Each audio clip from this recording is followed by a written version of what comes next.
My apologies.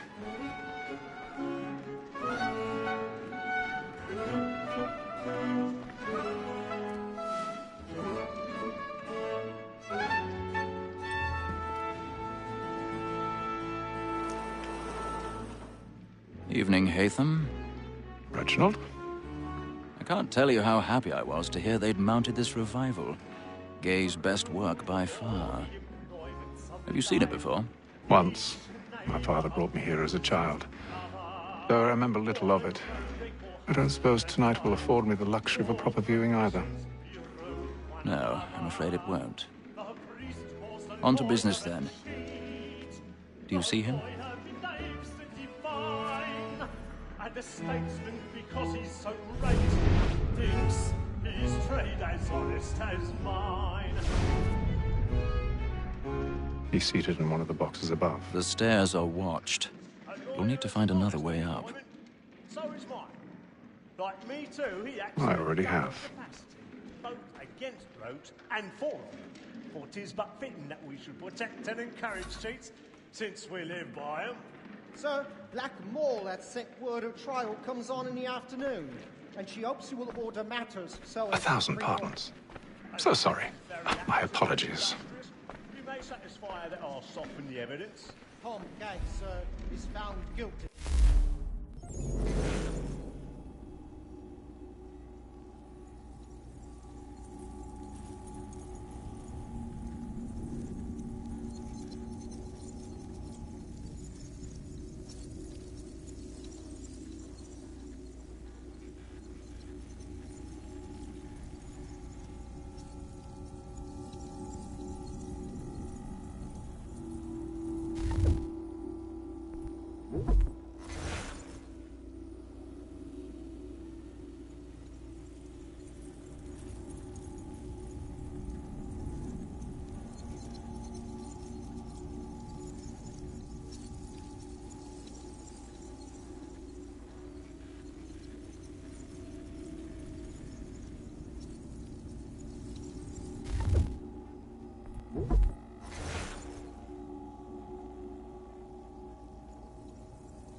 Before, I told him what would come to if he did not mend his hand.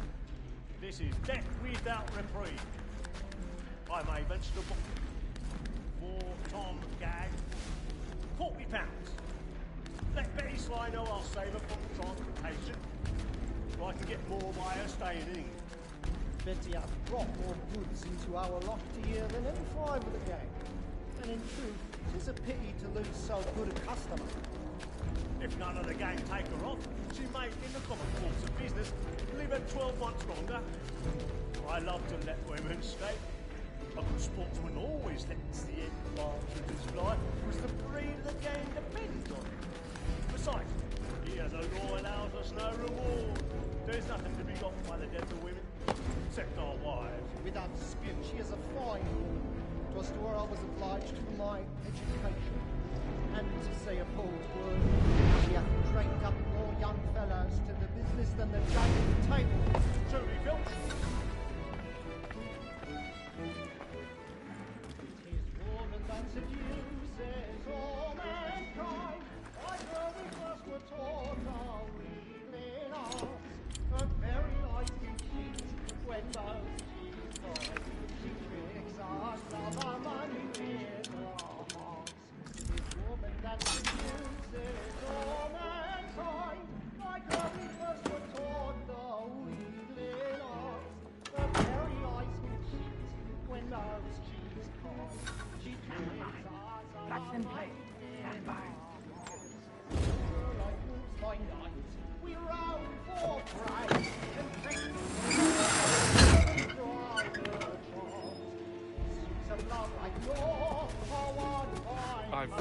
stage fright. A little dodge courage will put a bloom in your cheek.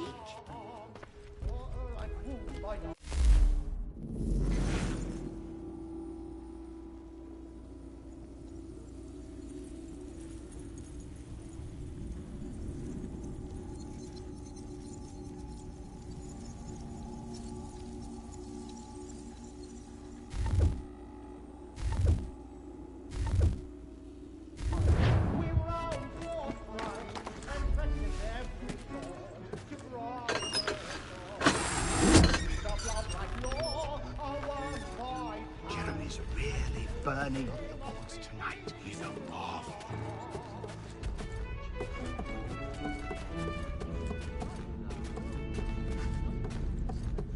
I make taste and you get toy. And if your friends know what I intend. Well, I love to make them easy one way or other. With it.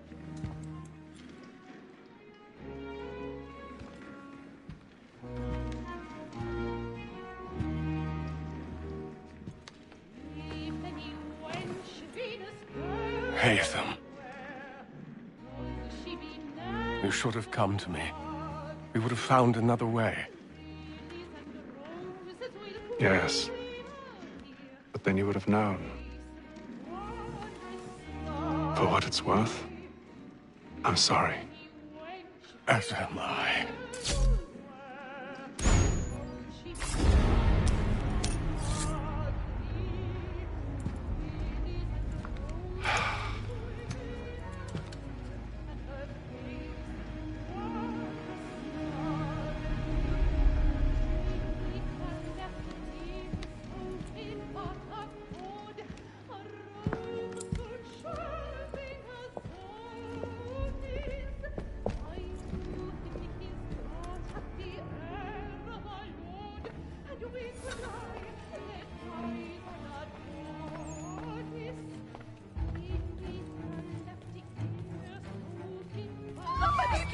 Balcony!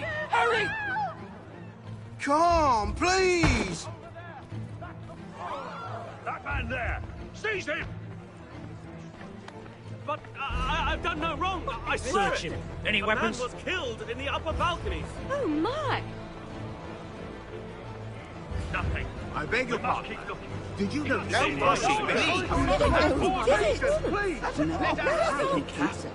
can't get out there. He's friends, there is no danger!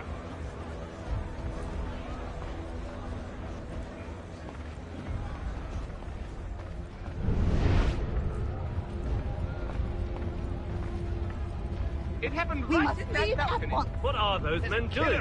I'm staying where it's safe. There is no danger! Peace, friends, there is no danger! Move! Imbecile!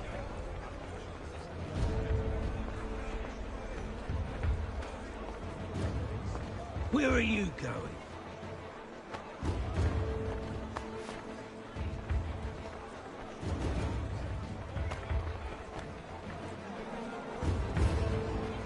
I need to get out. Too close in here. I must get some air. Calm yourself. I won't let you go.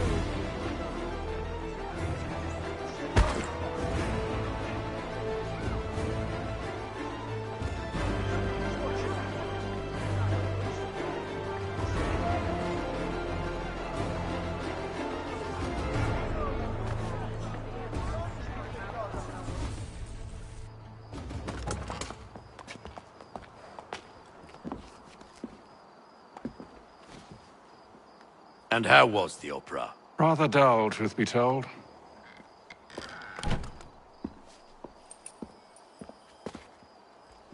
Shall we be off then? Aye. To Fleet and Bride. By your command.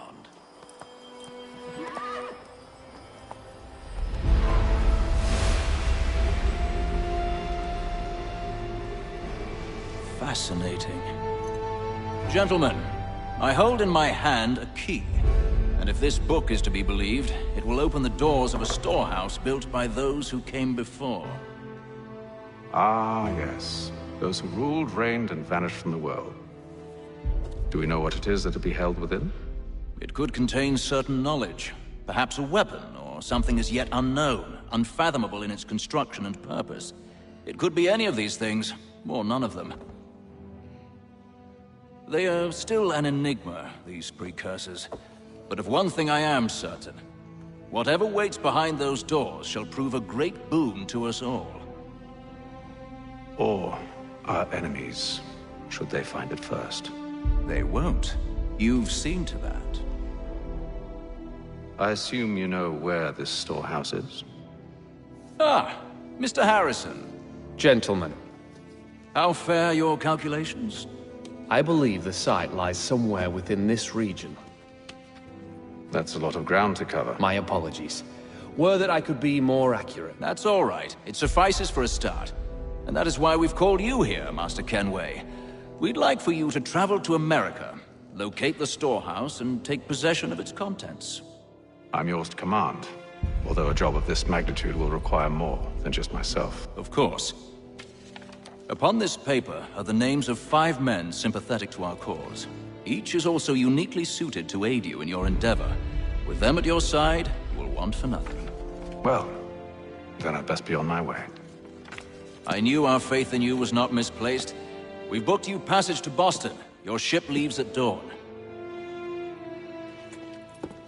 Go forth, Hatham, and bring honor to us all.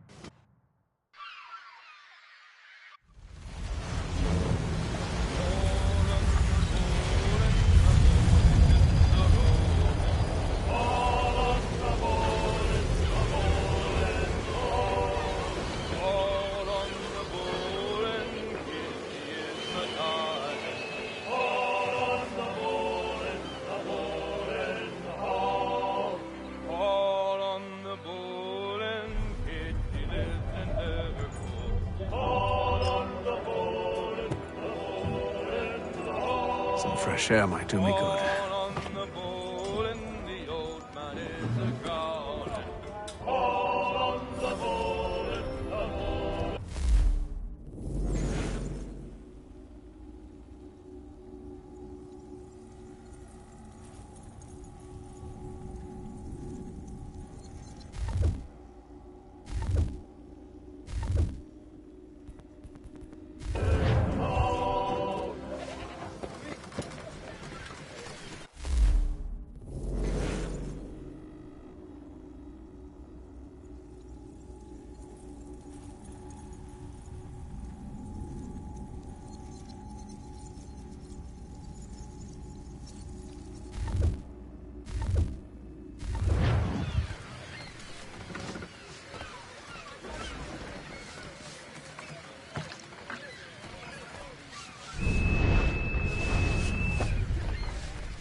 I'll give you that.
Captain?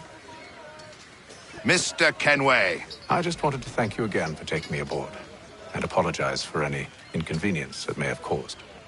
Inconvenience would be an understatement. I'm sorry, I don't follow. My ship was held in port for 2 days that we might accommodate you. I lost several contracts as a result. I had no idea. Of course not. You nobles are all the same.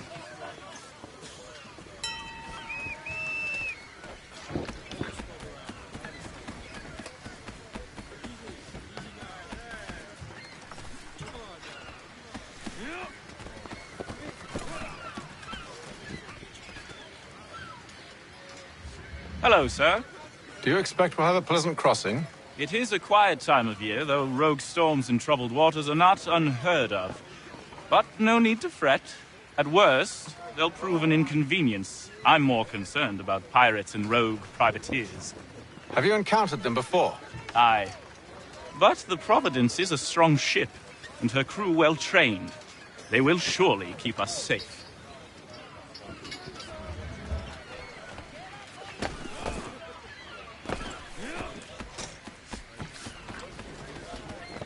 And then all will be well. You sure about that? Of course. Have I ever led you astray? Nah. Oh, you don't sit right with the others. Have faith, my friend. You'll see. Well, well. Seems our esteemed guest has deigned to grace us with his presence. You might want to head back to your quarters. Top deck's no place for tender parnells. So I thought. And yet here you are. Fancy yourself a joker, eh? Let's see how funny you find this. That's enough, Graves. Stay out of this.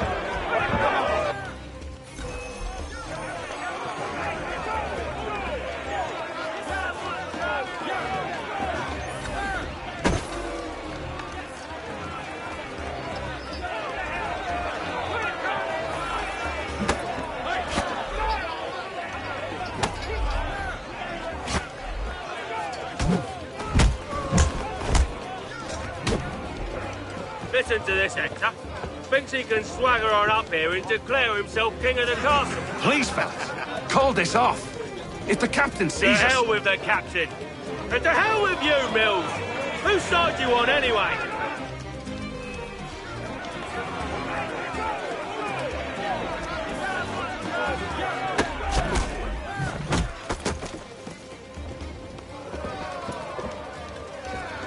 I'm ready to go again if you are. This is unwise. Why is that? You think I'm afraid of you? No, but you should be.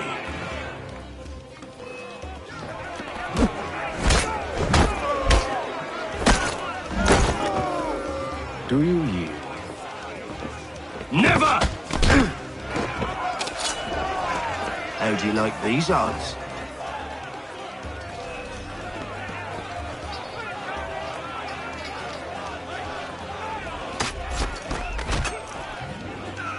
What's the meaning of this? Captain, Explain yourself at once, Mr. Kenway. these thought we were simply passing the time with a bit of sport, Captain. How about you pass the time by doing your goddamn jobs instead? I wasn't aware I was paying you to loll about. A word, please, Mr. Kenway. Oh, I nearly forgot. There's your knife back.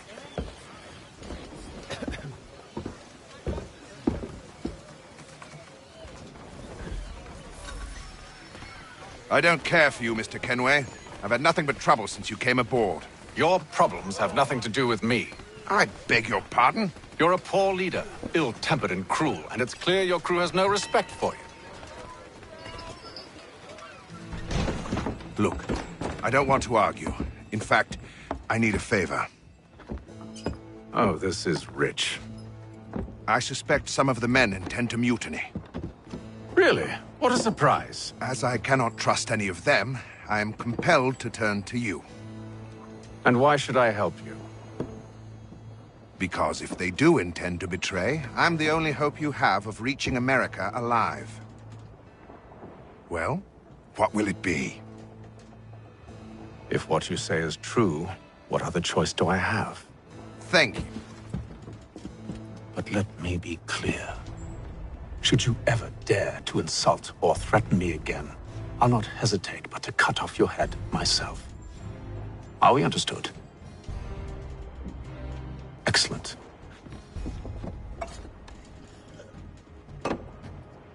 Good day.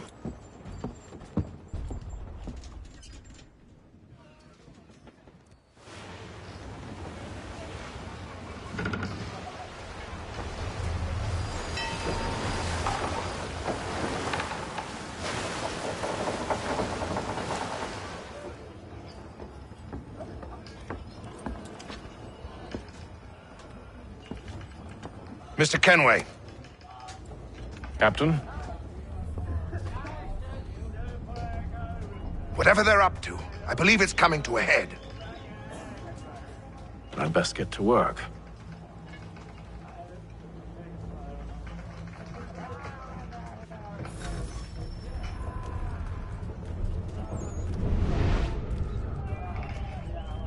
He's cut our rations again. Claims we're not provisioned for such luxuries. It's not right that you should feast on lamb and wine. He's a We're shifty fella stuck with won't hardly tinned take his fish hat off. Keeps his faces. You looking for another fight? That it? Go away.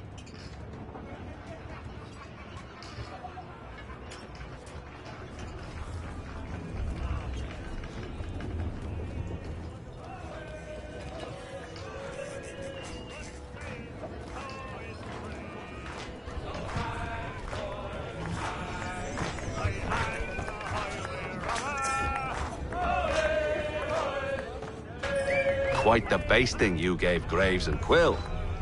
Wasn't by choice. Aye. Blockheads, the both of them. Where are my manners? Louis Mills. Pleased to meet you. Latham Kenway. So, should I be watching my back? I think the boys learned their lesson. They're normally not so nasty. Honest, it's just the past few crossings have been a bit rough. Oh? Captain's trying to cut costs. Reduce rations, lower wages, more dangerous cargo. It's put the crew on edge. Is there cause for concern, then? Not if I can help it. But the captain needs to think about the way he treats his men.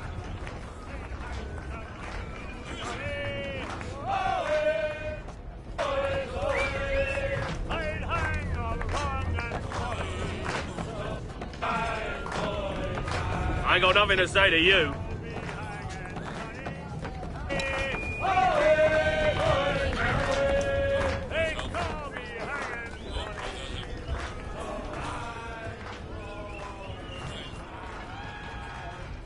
You there!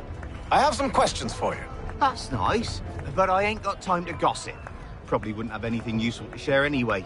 You want information? Try the cook or the doctor. Everyone's always chatting them up.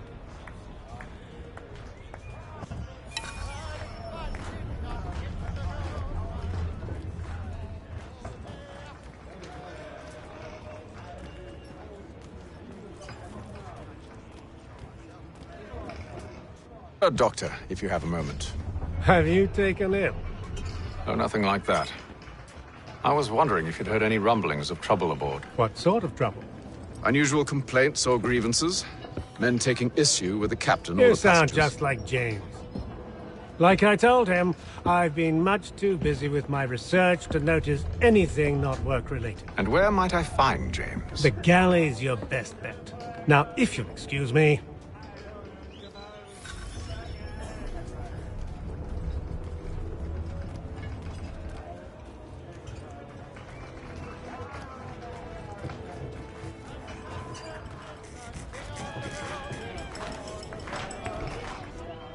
Are you James? Aye. Hatham Kenway. Pleased to meet you. I know who you are. I was hoping you could answer some questions. I figured as much, but not here. Follow me. So, what do you want to know? Have you seen or heard anything out of the ordinary since we left port? Anything that gives cause for concern? Some of the men have been gathering at night on the upper deck. I've only caught bits of their conversations, so I couldn't say for certain what they're up to. But I suspect it bodes ill. Is it a mutiny they're planning? All I know is they've little love for the captain. Mills has been trying to talk 'em down, but there's only so much one man can do. Thank you for the information. I only wish to see us reach the colonies alive.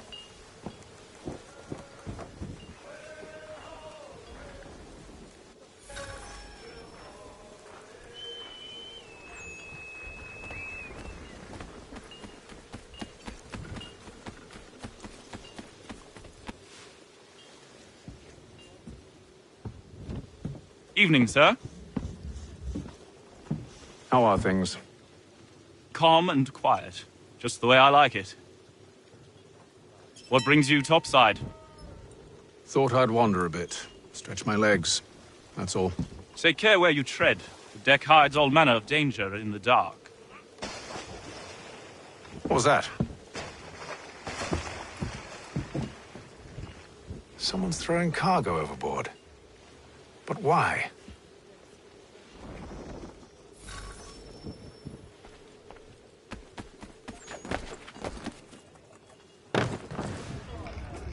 He's a shifty fella. Won't hardly take his hat off. He's Keep cut his our face. rations again. Claims we're not provisioned for such luxuries. It's not right that you should feast on lamb and wine. We're stuck with tinned fish biscuits.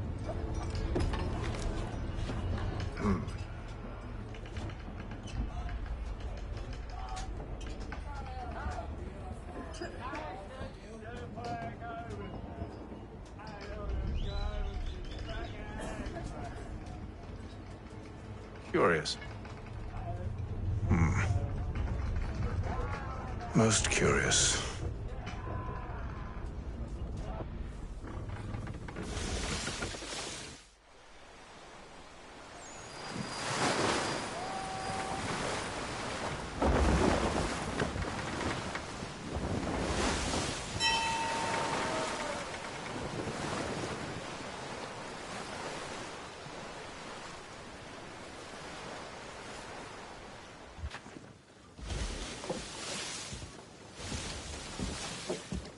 Any news? Each night it's the same. I scout one area, and they drop the painted barrels from another. I'm going to need to recruit an extra pair of eyes. Maybe James or Mills. Why are they doing this? Near as I can tell, the barrels serve as markers. They're leaving a trail. My fear is it's only a matter of time before whoever's following it... Ship sighted aft! She's making ready to fire! Beat to quarters, men! Ready them! Brace! Everybody down!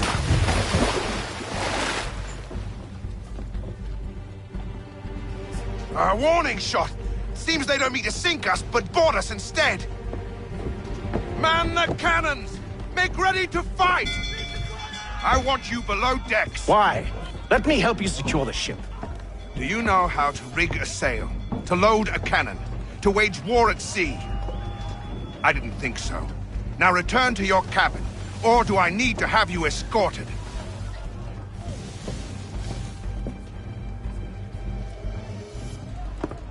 Secure the hatch! Haytham. Have you been topside? A ship's appeared and means to board us. It's strange. There's no sign of mutiny aboard. It doesn't make sense. Ah, but it does. What do you mean? Did you think you could escape from London so easily after what you did at the opera? That we wouldn't notice? That we wouldn't follow? Ah. So that's what this is about. Surrender, and I will see that you are treated with honor. If you wish to treat me with honor, give me a sword. Are you sure this is how you want to play it?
I told you to stay below decks. I did as you asked. Only Mills was there waiting for me. He's the one that drew that ship here. There was no mutiny, only him. What do they want? Me. Then they can have you. Is that so? You'll catch us anyway. There's nothing to be done. I can think of something. You wish us to sail into the storm? It's our only chance. I won't do it. Then I will. All right, all right.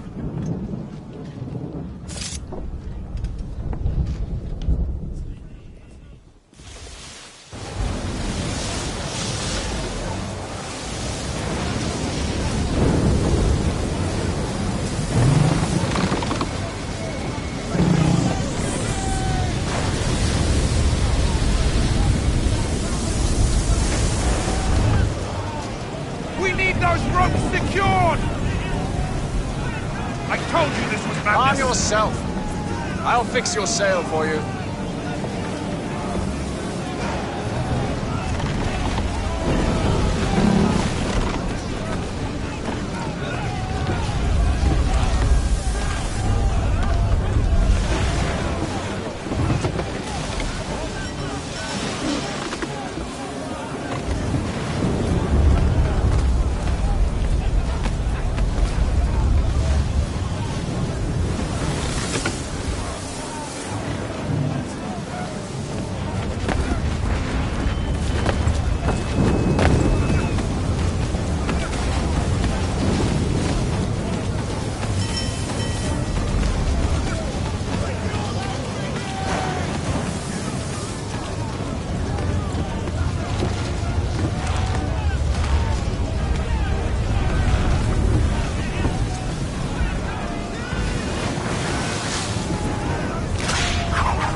need more speed!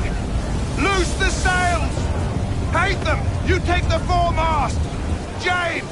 To the mainmast with you!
Oh, thank you, thank you.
Make ready for our arrival, men! Arrival? I see no land, only this interminable fog. The gulls tell us all we need to know. Climb into the crow's nest and you'll see.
Master Kenway! Master Kenway! Yes, may I help you? Charles Lee, sir. A pleasure to make your acquaintance. I've been asked to introduce you to the city, help you settle in. Oh, no need, sir. I've arranged for your bags to be delivered to the inn. Are you by any chance John and Isabella's son?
One and the same. Your commission is with Edward Braddock, is it not? Aye. But he's yet to reach America, and I figured I might... Well, at least until he arrives. I thought... Yes? Out with it. Forgive me, sir.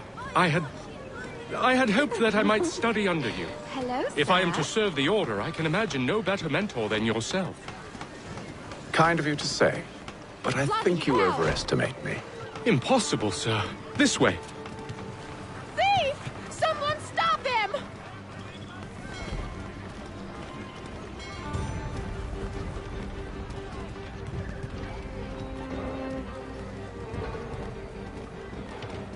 Boston's quite a lively city. There's all manner of things to see and do. Once you've settled in, I suggest you take some time to walk the streets. Who knows what opportunities you might discover. Hold a moment. I need to fetch a few things before we get to work. I'll arrange for horses while you do that.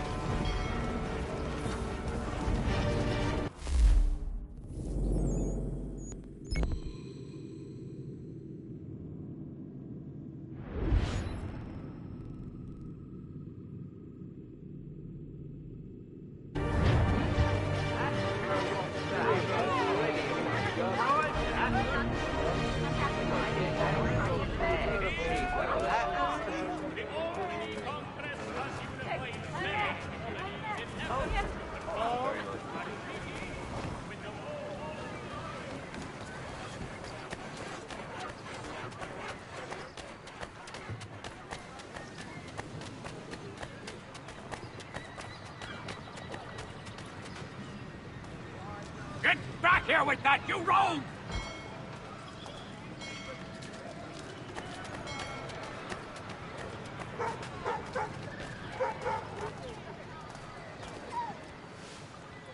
Damned sprigs. This accursed city will be the death of me.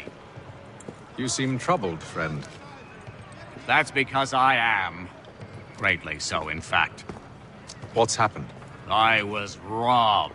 The old Balkan file. Though I've managed to restore what's mine, I fear it's ruined. You mean the book? This is no ordinary book. It's an almanac. The first I ever wrote. Benjamin Franklin, pleased to meet you. Haytham Kenway. You must be new to Boston. Why do you say that? You're still possessed of virtue. To stop and help an old lout like myself. I don't mean to impose, but you seem a spry fellow. Should you happen to find my missing pages, I'll reward you. Look, I'm not sure if It's all right, all right. If you have the time, hurrah! If not, no harm done. The thing is useless in its current state anyway. But should you somehow manage to restore it, you'll find me inside that general store over there. Well, that was interesting.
Thank you.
For the amateur sailor or fishing enthusiast, waters like watercraft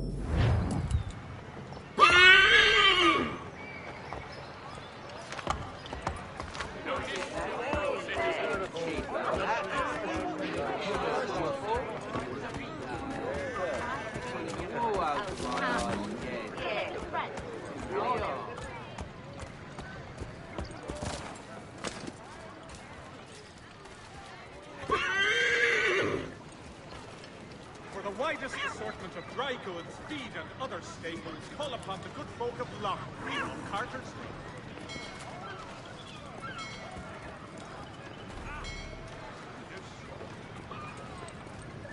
News from France. the French political thinker and writer, Baron de Montesquieu, has done. Good to see you, my friend.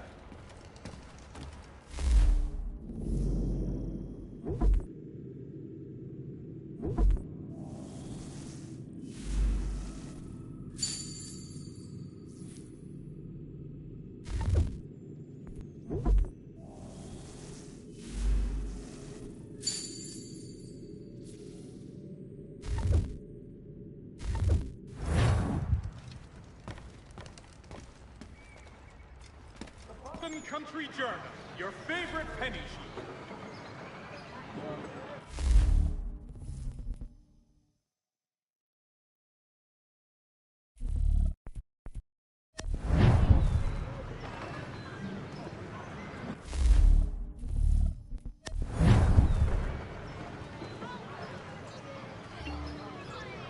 The Boston Country Journal, the world for a penny.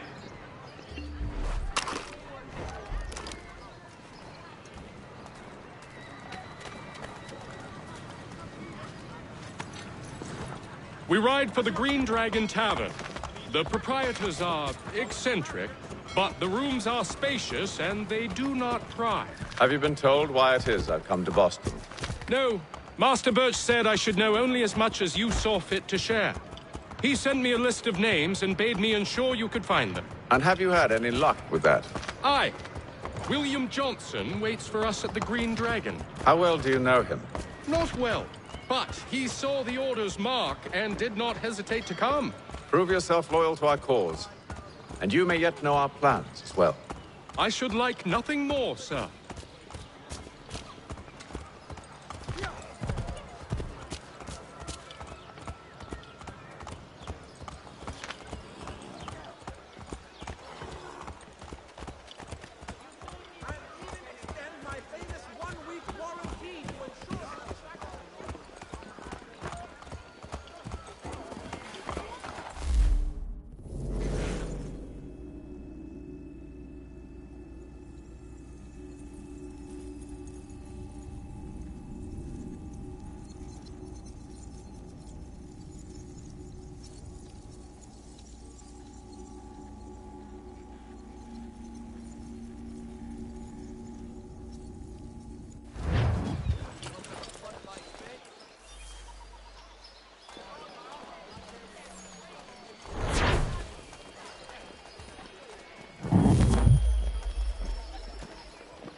You lying, cheating, no good son of a bitch. Perhaps we've come at a bad time.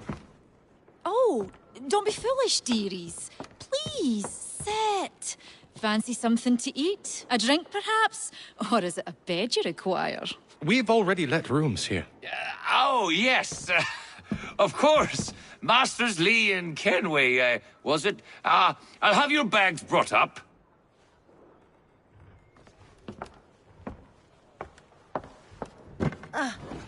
Do you require anything further?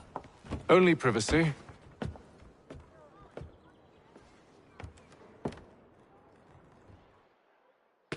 This way.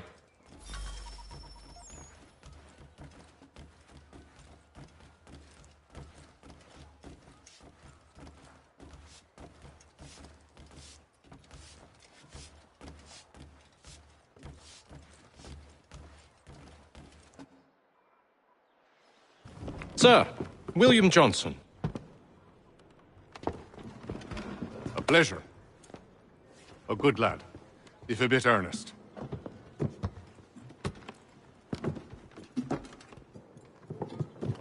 I'm told you're putting together an expedition. We believe there's a precursor site in the region. I require your knowledge of the land and its people to find it. Sadly, my research has been stolen. Without it, I'm of no use to you. Then we'll find it. Do you have any leads? My associate, Thomas Hickey, has been making the rounds. He's quite good at loosening tongues. Well, tell me where I can find him. I'll see if I can't speed things up. We've heard rumors of bandits operating from a compound southwest of here. You'll likely find him there. Charles? Sir. We'd best be off. Of course.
Thomas Hickey?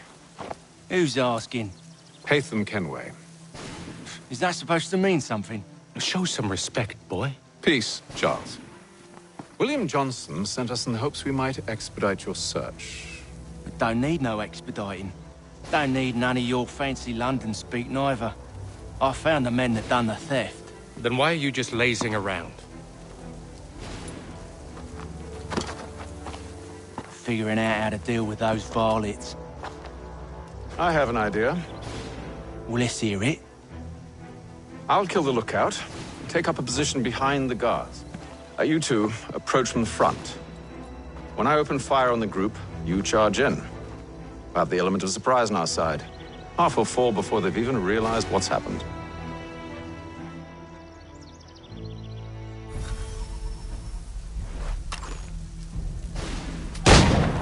Get into position.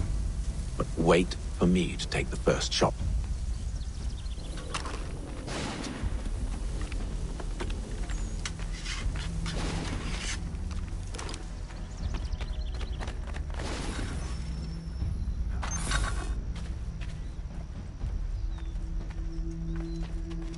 Go on now, before you make us mad.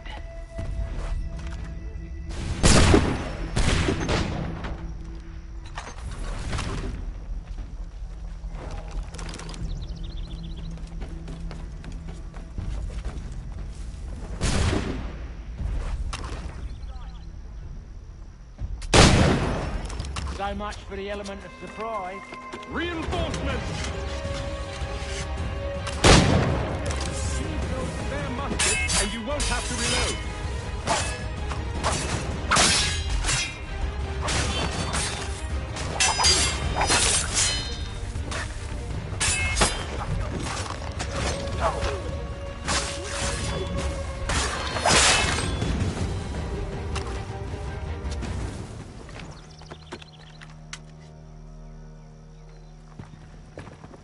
Fall back! Fall back! We'll be safe inside!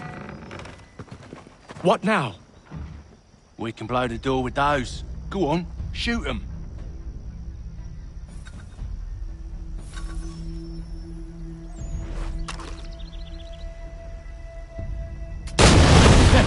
On with the show then.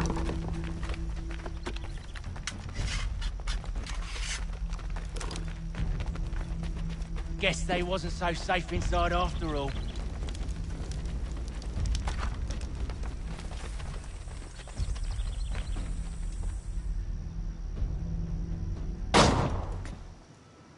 Lay down your weapons, and I'll consider letting you live.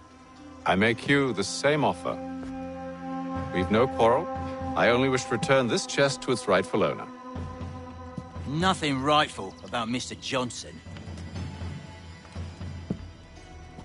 I won't ask again. Agreed.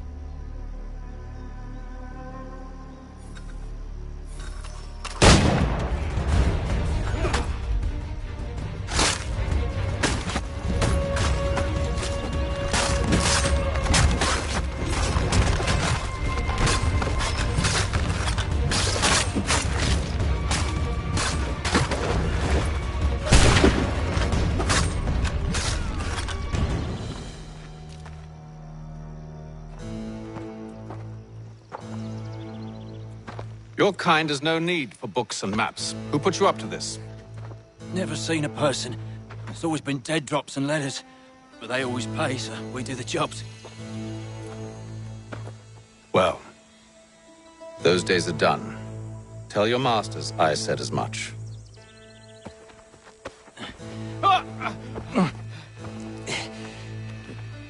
Who should I say you are? You don't? They'll know. Atham! This one's got some shot on him. You might want to be grabbing it on account of your pistol being parched. A shame so many had. Back to the Green Dragon, then. I need a drink.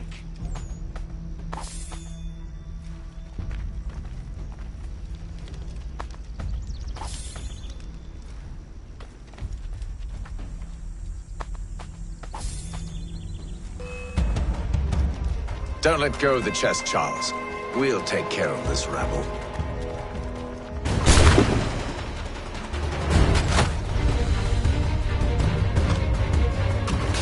Look at those badges. Around all over his shop. Wait, them bodies is sure to have loot on them. Would be a shame to let it all go to waste. Are you mad? In case you've forgotten, we're in the midst of something. Aw, why's you always got to go and spore the spore?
With knives, they ain't so tough. It's not the scoundrels I'm concerned with.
That seems to be the last of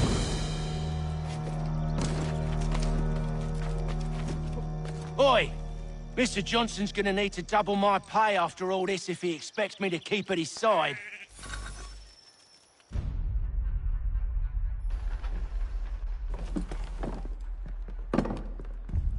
There you are. My thanks, Master Kenway. Now, tell me what it is you need.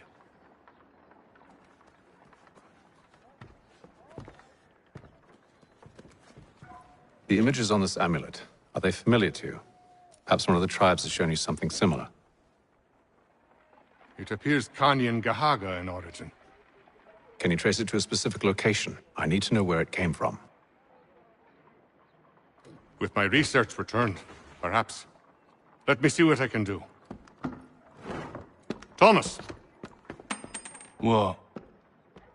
Rent yourself a room. And a bath as well. I suspect we'll be here for a while.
Hello again.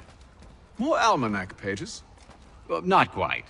It's a treatise, actually. Oh? Concerning what? The benefits of taking an older woman as a lover. Really? This I'd like to hear. First and most obvious, they're wiser. And so this makes for far more stimulating conversation. Makes other things more stimulating as well, but more on that in a moment. All right.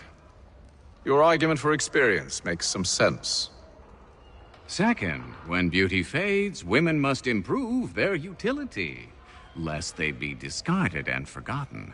Rare is an old woman who is not also kind, compassionate, and good. That's something of a generalization.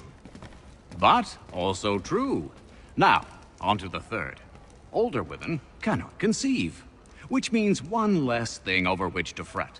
In fact, you also decrease the chance of acquiring something like the French pox, its presence clearly visible, or the woman dead. And should one desire a child? Then make a young woman your wife. Let the older one be a mistress. And that brings me to my fourth point. With age comes prudence. An older woman is less likely to reveal your indiscretions. Yes. I suppose you know quite a bit about that. And proud of it, thank you. As to the fifth reason, because in every animal that walks upright, the deficiency of the fluids that fill the muscles appears first in the highest part. The face first grows lank and wrinkled, then the neck, then the breast and arms. The lower parts continuing to the last as plump as ever, so that covering all above with a basket, and regarding only what is below the girdle, it is impossible of two women to know an old from a young one. And as in the dark all cats are gray, the pleasure of corporal enjoyment with an old woman is at least equal and frequently superior, every knack being by practice capable of improvement. You mad bastard. Well, it's true, and believe me, I should know. I've sampled a great many. You should try one as well. Like a fine wine, they only improve with age. Although I suppose if left unattended too long, some have a tendency to sour. And that, my friend, is a most unpleasant experience. Better to work in a field often plowed, you know? Is there more? Indeed, indeed. The sixth is this. The sin is less. To take a maidenhead is a great responsibility. Mishandled, it can ruin lives. No such risk with an older woman. And this implies the seventh. Younger women are more given to compunction. Anxiety and unease are not present in the more aged and experienced. And as to the last of my reasons, well, it's really quite simple. Older women are so very grateful for the attention. You make a compelling argument, Mr. Franklin. I might just have to run a few tests myself. I highly recommend it. I owe you a great thanks, by the way. What for? Speaking with me. You see, I have very few friends in Boston these days. And what did you do to earn their ire? Started with a cartoon I drew, suggesting unification. How else can we hope to withstand the French menace? I proposed something similar at the Albany conference as well, and it ruffled quite a few feathers. See, I've begun to wonder if Parliament best serves our interests.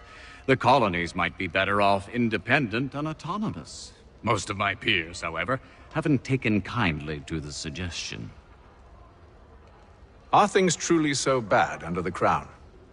But you've answered your own question. Under. Why under? It should be side by side. Does France reside beneath Britain? Do the Italians? The Prussians? The Spanish? No.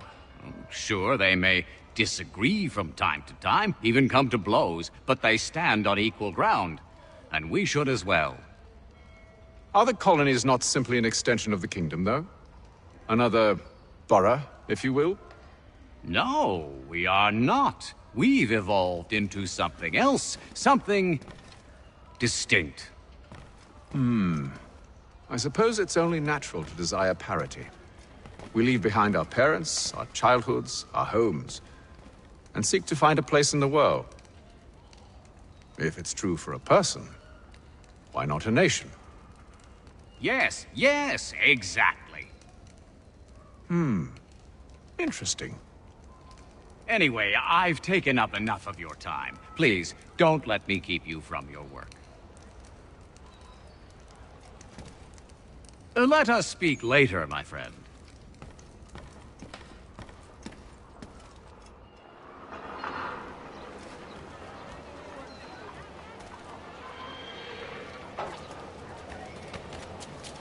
Mother Barnum's Preserve!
Tell me about yourself, William. What's to tell? I was born in Ireland to Catholic parents, which I learnt early in life severely limited my opportunities. So I converted to Protestantism and journeyed here at the behest of my uncle. But I fear my uncle Peter was not the swiftest of men. He sought to open trade with the Conyan Gahaga, but chose to build his settlement away from the trade routes instead of on them. I tried to reason with the man, but as I said, not the swiftest. So, I took what little money I'd earned and bought my own little plot of land. I built a home, a farm, a store, and a mill. Humble beginnings, but well situated, which made all the difference. So this is how you came to know the Mohawk? Indeed, and it has proved a valuable relationship. But still no mention from your contacts of the precursor site? No hidden temple or ancient constructs? Yes and no. Which is to say, they have their fair share of sacred sites. Earthen mounds, forest clearings, hidden caves. But nothing matching what you describe. No strange metals, no odd glows. It is well hidden. Even to them, it seems. But cheer up, my friend. You'll have your precursor treasure. I swear it. To our success, then. And soon.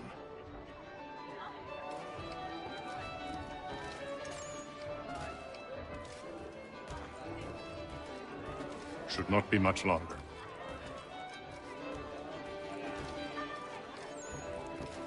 Any news? Whispers of things. Nothing solid at the moment. I know you're looking for word of anything out of the ordinary.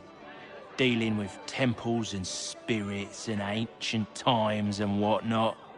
But, so far, can't say my boys have heard much. No trinkets or artifacts being moved through your... shadow market? Nothing new. Couple of ill-gotten weapons, some jewelry likely lifted from a living thing. But you said to listen for talk of glows and ums and strange sights, right? And I ain't heard nothing about that. Keep at it. Oh, I will. You done me a great service, mister. And I fully intend to repay my debt. Thricefold, if it pleases. Thank you, Thomas. Place to sleep and meal to eat is thanks enough. Don't you worry. I'll get you sorted soon. When I know something, you'll know something.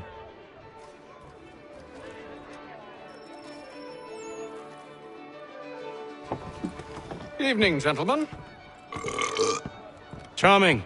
Oh, peace, Charles. He'll grow on you. Oi! Catherine, you fussock! Get back here! Taddy needs a drink. How fares the search? Maths and maps are not cutting it. What of your local contacts? We'll need to earn their trust before they'll share what they know. I have an idea on how we might be affecting that. There's a man who's taken to enslaving natives. Rescue them, and they'll owe us. Do you know where they're being held? Afraid not. Benjamin Churchwill.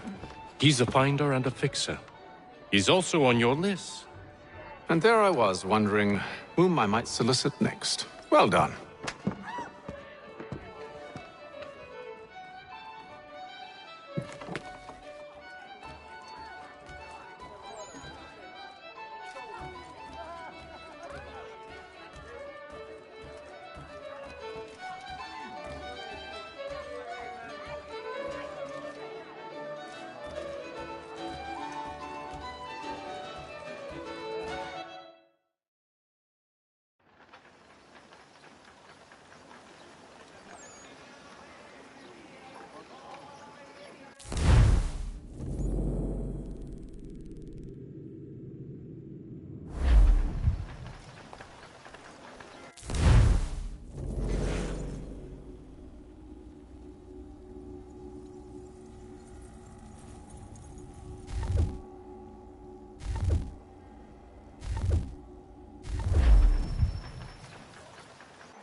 Wonderful.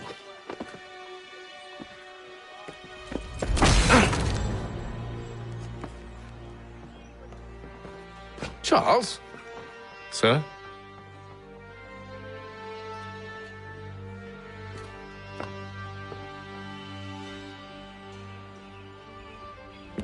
Seems like we're not the only ones looking for Mr. Church. Damn it, he could be anywhere. What do we do? We find him.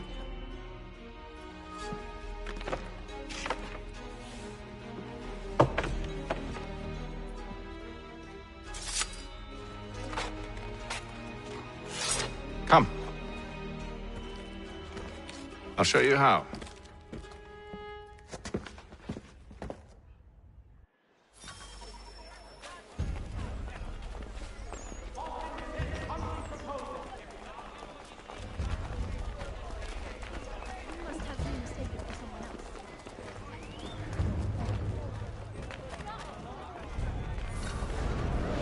Should we write his family, do you think? Not our business to meddle, even if we've the best of intentions. But if you could have seen it, they were surely drunk carrying on like that, and during the day, no less. Dry goods, beef, salt, and other sundries available in bulk from Robson's. The city's best prices, guaranteed.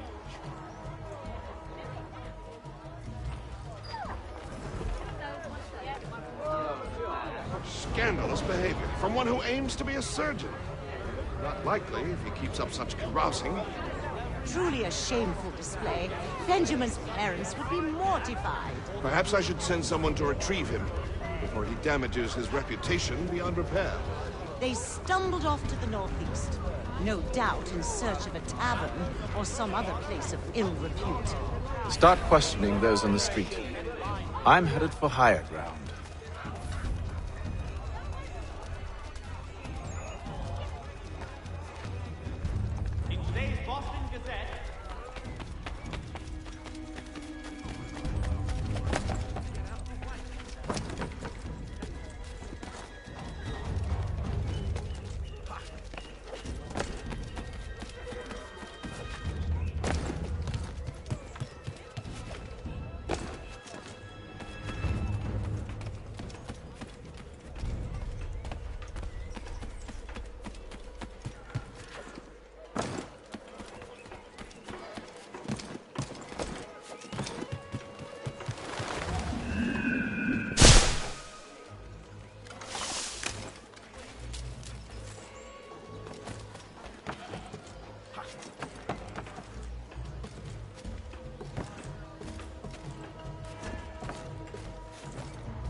Time to take a listen.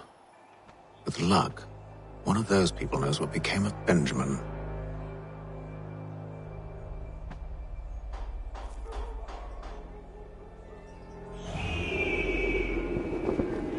That a frontier fort watched over by royal forces has been surrendered.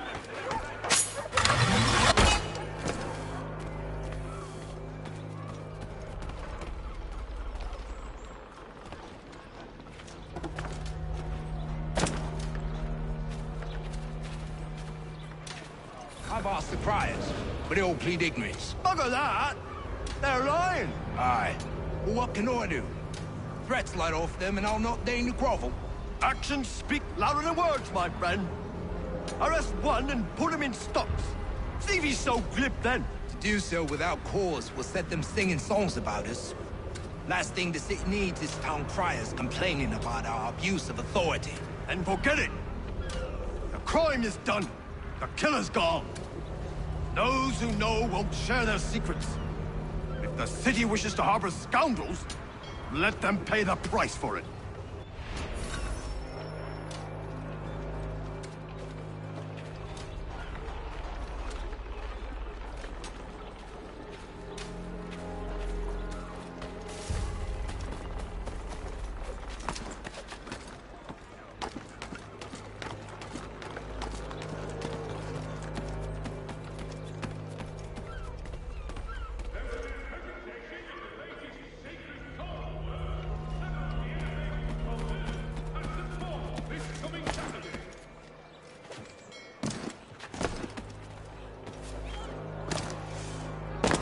Expressing sincere condolences to the Brown family, Mr.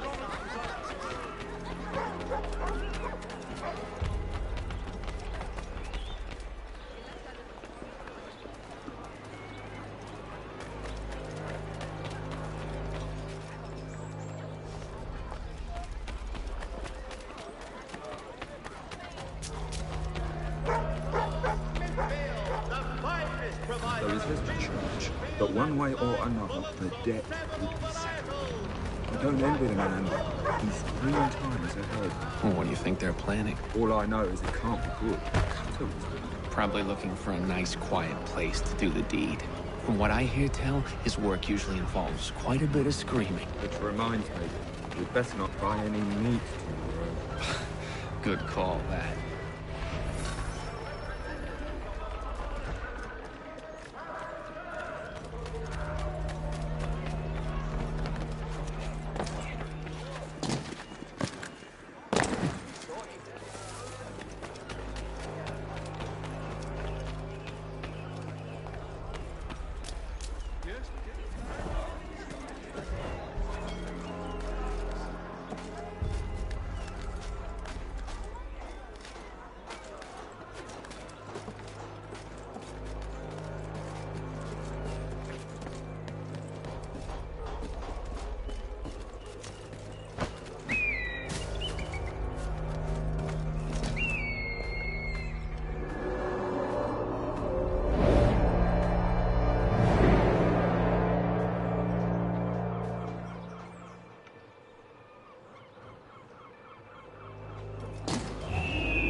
If I could help, and they waved me away. Insisted it was all under control. How odd. Did they say what had happened? No. Only that it was a trifling matter, and he'd be returned home soon. There was some blood, though, so I wonder if it wasn't more serious than they let on. Where were they taking him? Towards the hilltop. Perhaps there's a doctor at the fort.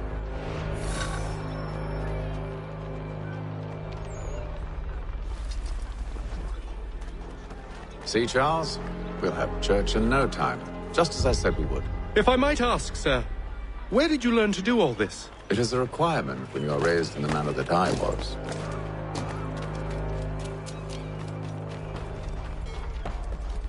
Perception.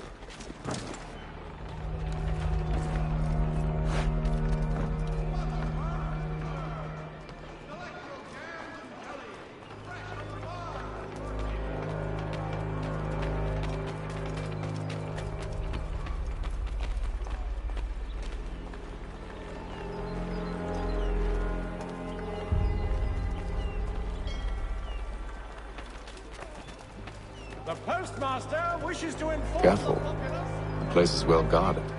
We need to slip past them.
I'll have to find the key.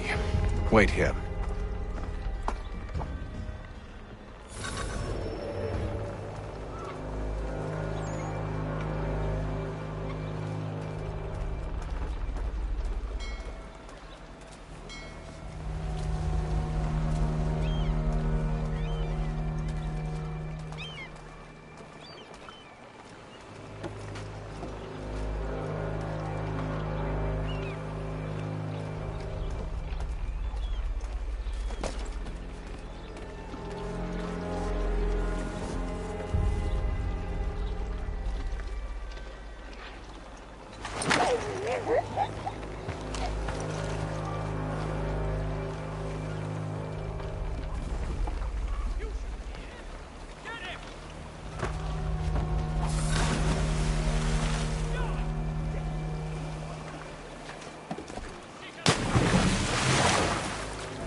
Here we are, then.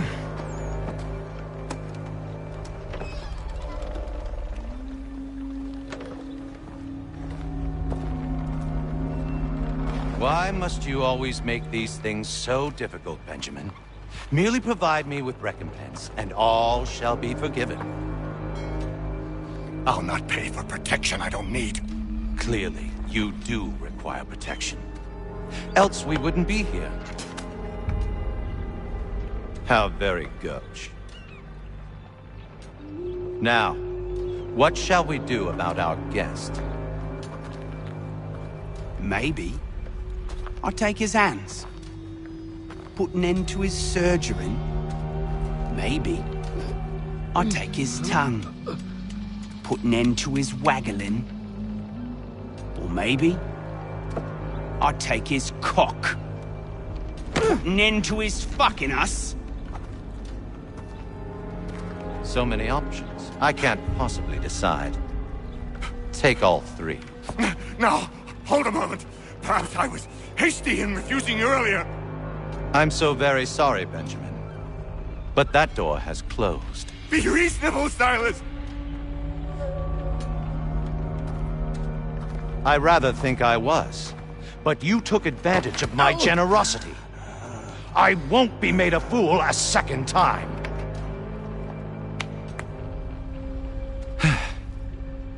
I fear I lack the constitution to bear witness to such barbarism.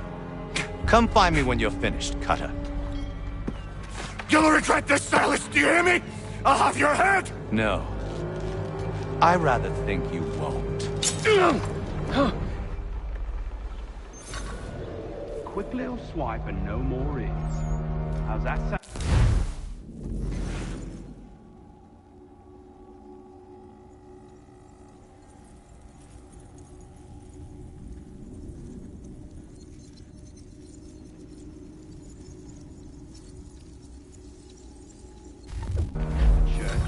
At least I'll be spared more of your inane prattle. Maybe you get lucky and pass out. Though I dare say I'll do my best to ensure that doesn't happen. You're a ruffian, coming as...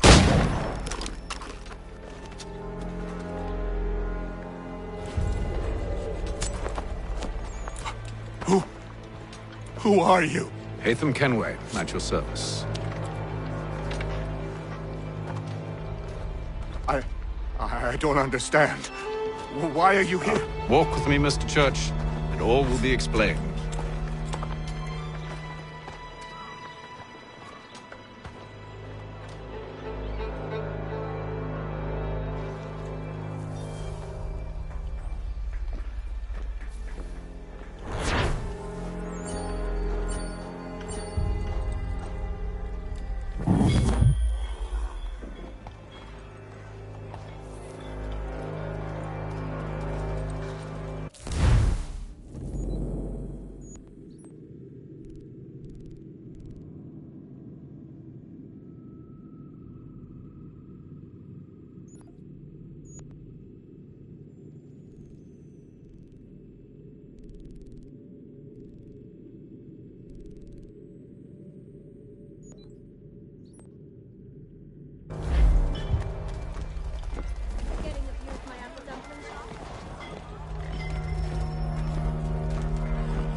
Johnson's told me what you intend.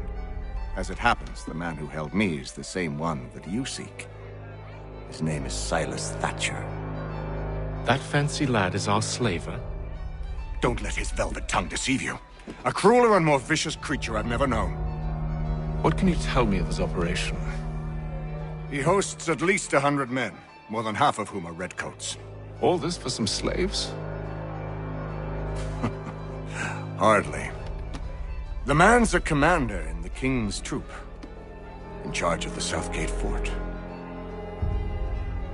We need to find a way inside. Let me think on it.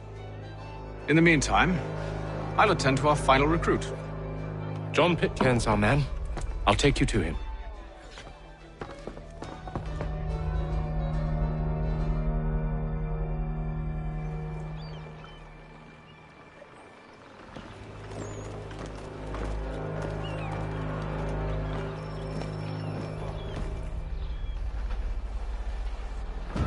State your business.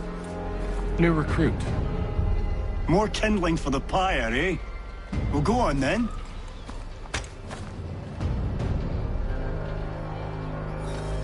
How did you manage that? Did you forget, sir? My commission is with General Braddock. When I'm not attending to you, of course.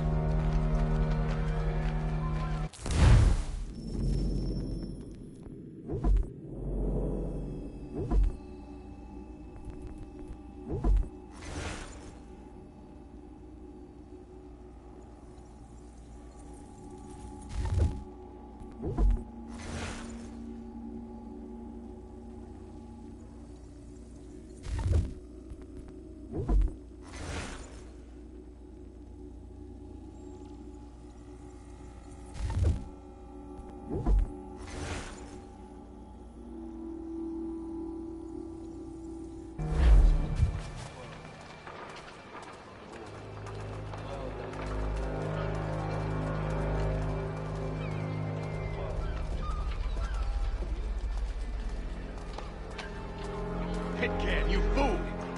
Your acts are treacherous. Give me one good reason. I shouldn't kill you right now. Were you planning to announce yourself, or did you hope my men wouldn't notice your arrival? If you'll allow me to explain. Ho ho! By all means. I should like very much to hear this. I have not deserted, sir. I am here under Commander Amherst's orders. Show me a letter bearing his seal, and you might be spared the gallows. I have no such thing. The nature of my work, sir, It's the sort of thing best not put to paper. Hatham. General Braddock? I suppose I shouldn't be surprised. Wolves often travel in packs. Master Pitcairn won't be here for but a few weeks. I shall return him to his proper post once our work is finished. The devil's work, no doubt. It's bad enough my superiors have insisted I grant you use of Charles. But they've said nothing about this traitor. You'll not have him. Edward, listen to reason. We're done here. See these gentlemen out.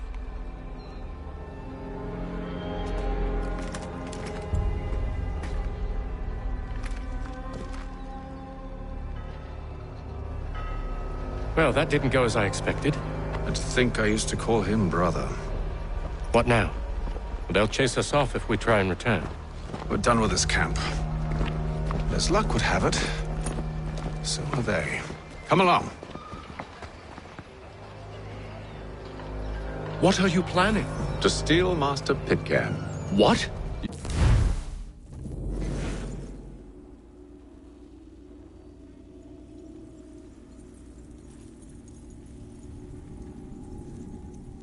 You'll see. Now, when I give the signal, you're to distract Braddock's patrol and lure them into a dead end.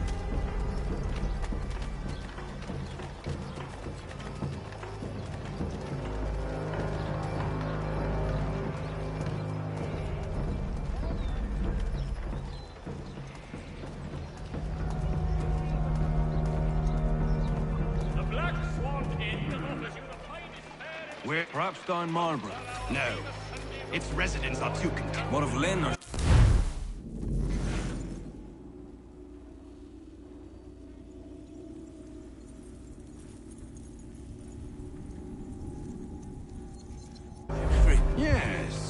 Those fresh arrived are often soon in dire straits.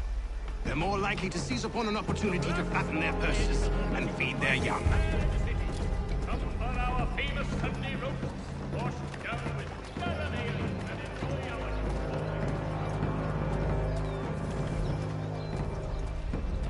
If you're not entirely overjoyed by what I've for you, you've lost your senses.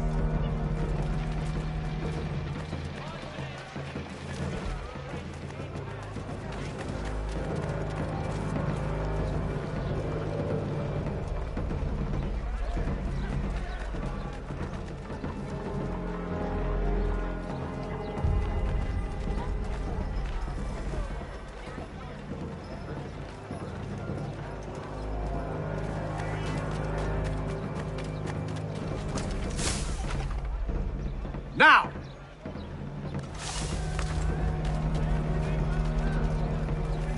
Perhaps stagecoach.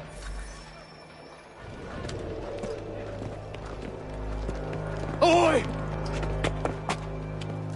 You thieves and scoundrels, one and all! Fie on you and your false war!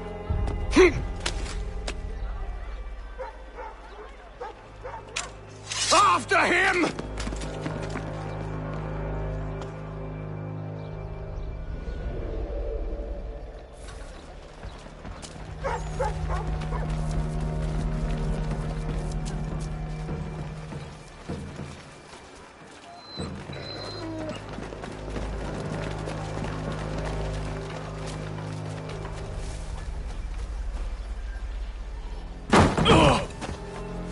Unhand him, Edward. You again. Let us go. And John Pitcairn with us. I will not have my authority challenged. Nor I. Put them all in chains.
I stay my hand today because you were once my brother, and a better man than this.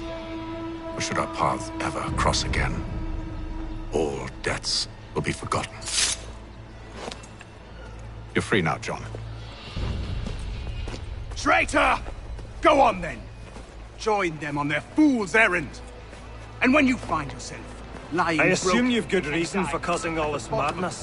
What is it you require of me? I'll explain everything on the way.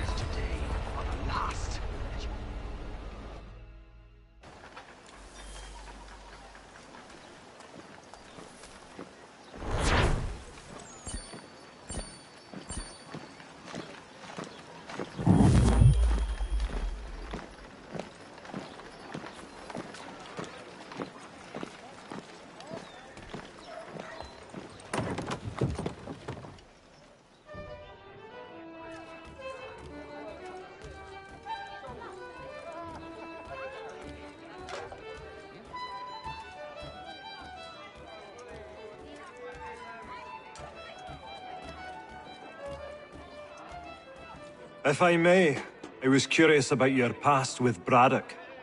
You two clearly have a history. Edward was one of us upon a time. I considered him a close friend. He was brave and bold in ways few men are. But everything changed at the siege of Bergen-op-Zoom. We had lost the fortress to the French, and were in the midst of egress. There was a skiff hidden at the port with which we planned to make our escape. As we drew near, a young man and his family came upon us, begging for safe passage. I consented, but Edward refused. The young man called him Craven then. So Edward killed him and all the rest.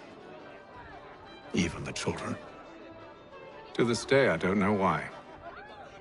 Was this the first time he'd struck out? Or had I simply never seen it before? Either way, things were never the same after that. We campaigned together a few more times, but each outing was more disturbing than the last. He killed and killed. Enemy or ally, civilian or soldier, guilty or innocent. It mattered not. If he perceived one to be an obstacle, they died. He maintained that violence was a more efficient solution. It became his mantra. And it broke my heart.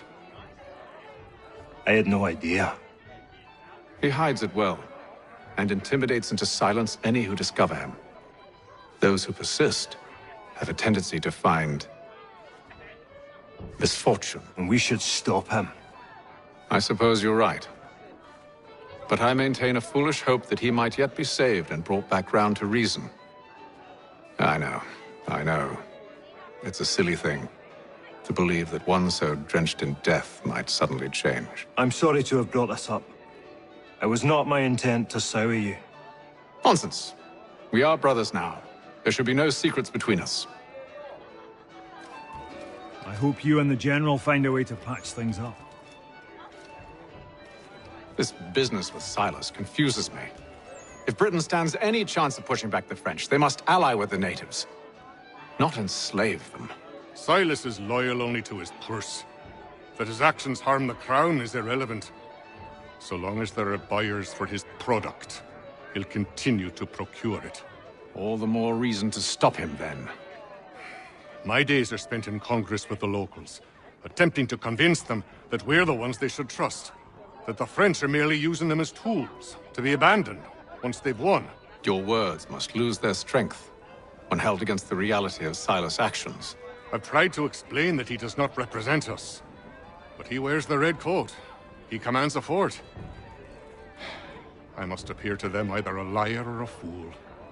Likely both. Take heart, brother. When we deliver them his head, they'll know your words were true. So, a question for you. Why medicine? I'm supposed to tell you I care for my fellow man, right? That I chose this path because it allows me to accomplish the greater good.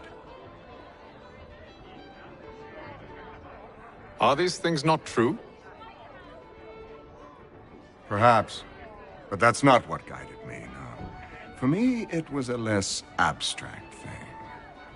I like money. There are other paths to fortune. But what better ware to peddle than life? Nothing else is as precious nor so desperately craved. And no price is too great for the man or woman who fears an abrupt and permanent end. Your words are cruel, Benjamin. But true as well. You took an oath to help people, did you not? I abide the oath, which makes no mention of price. I merely require compensation, fair compensation, for my services. And if they lack the required funds? Then there are others who will serve them. Does a baker grant free bread to a beggar? Does the tailor offer a dress to the woman who cannot afford to pay? No. Why should I? You said it yourself. Nothing is more precious than life. Indeed. All the more reason one should ensure they have the means to preserve it.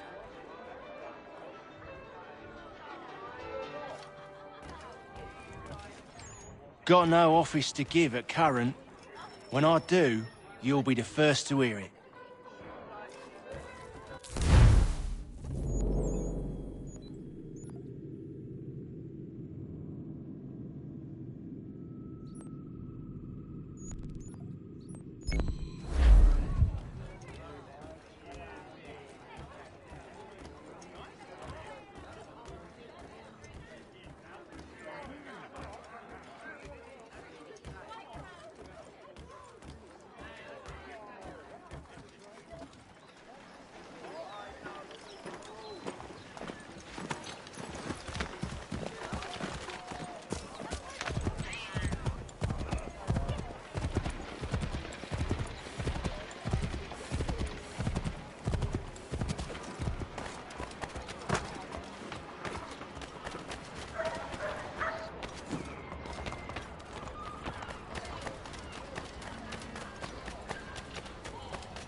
Let us speak later, my friend.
Don't let me keep you, sir. I'm sure you have more important things to do.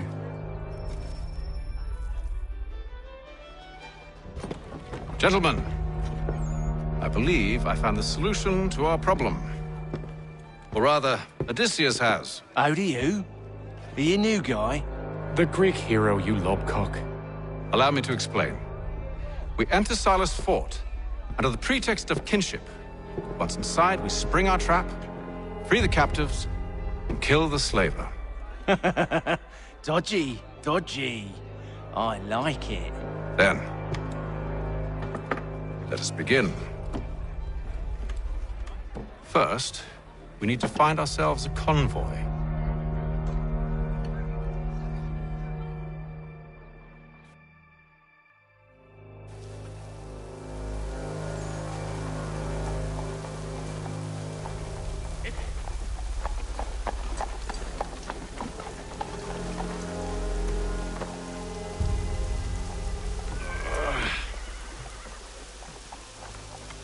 Convoy should be here soon. We'll attack on my signal. Understood, sir. If we time this right, we can catch them all unawares.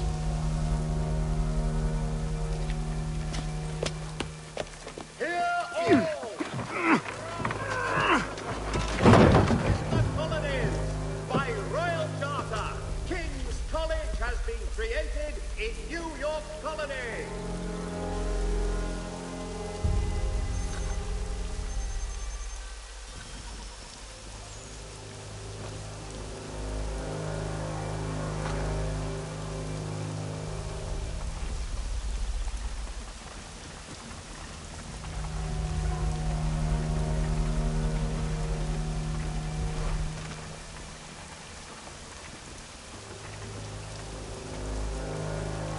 What the hell is this?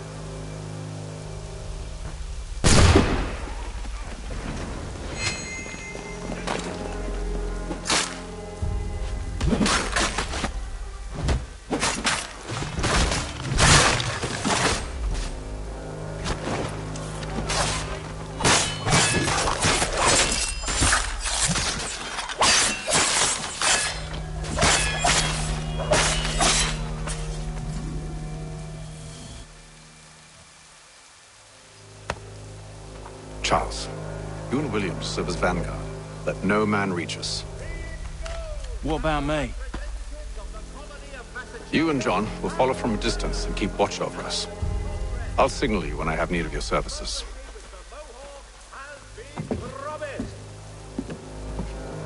We're here to help you, along with those held inside Southgate Fort. Free me. Not until we're inside the gate. I can't chance an inspection of the gate going wrong. I'll see you safe. You have my word. Carpenters, a new design in rotary lanes will be on display. Do you know anything of Silas' operation?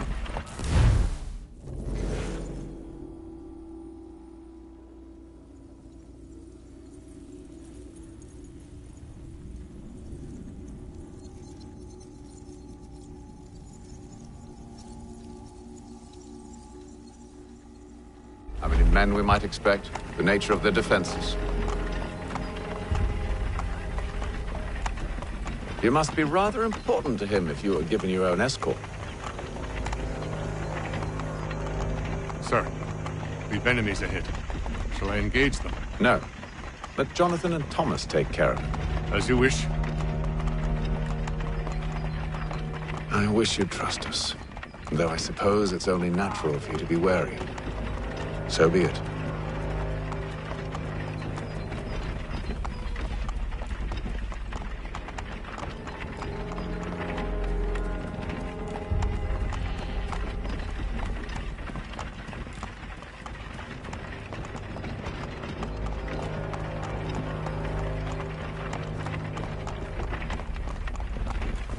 Halt! Identify yourselves! Where is Lieutenant Jones? What's the meaning of this?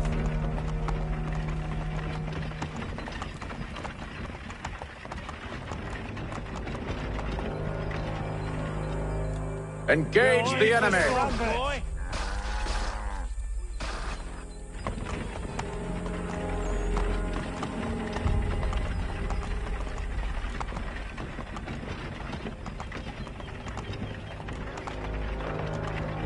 Damn dogs. Let no man reach us! Looks like you're to meet the Reaper.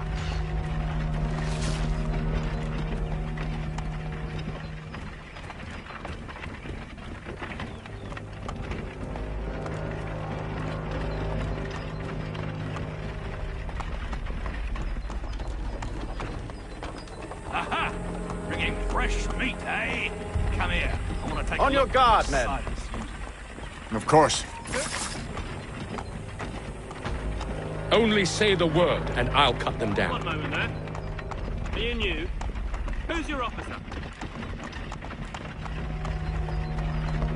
Engage the enemy! You're to meet the Reaper.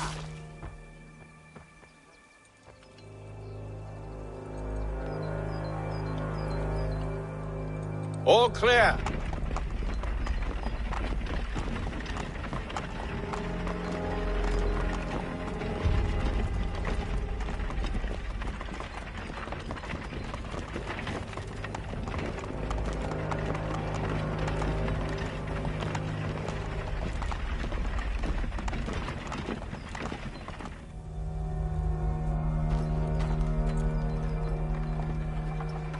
Hold!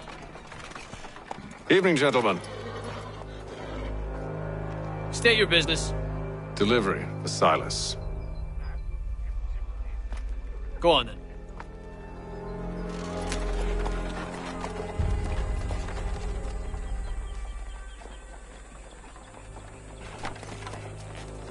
See? I'm freeing you just as I said I would. Now, if you'll allow me to explain. Let her go. But she'll give us away. No, she won't. What's the plan? Free the captives and avoid detection. What of Silas? He dies. Signal when you're ready to strike.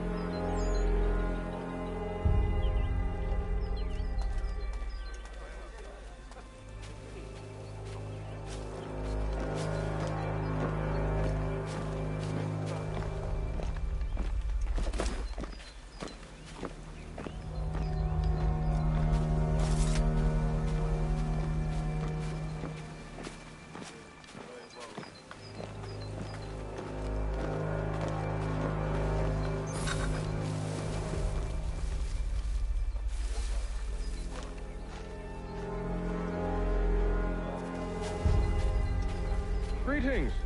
How fares the watch? Who are you? Thomas Smith, newly recruited. Arrived from London. Who have we got then? What are you talking about? Prisoners. Who are they? Prisoners? There are no slouching, prisoners. soldier. I said stop slouching. They do Who are not you exist. to tell me what to do? Good Understood. friend of Mr. Thatcher. And if they did exist, we would not acknowledge them. My apologies. There are Take care no with this in the prisoners. future. Oh, yes. Certainly, sir. Upon my honor.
I assume it's quiet here most days?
An hour of quiet was all I asked. Instead, I'm awakened not 10 minutes later by this cacophonous madness.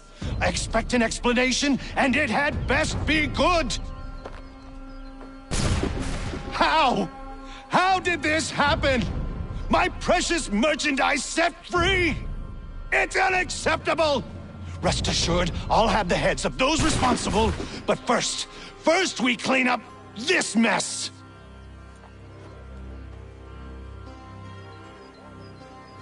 Seal the fort, kill any who try to escape.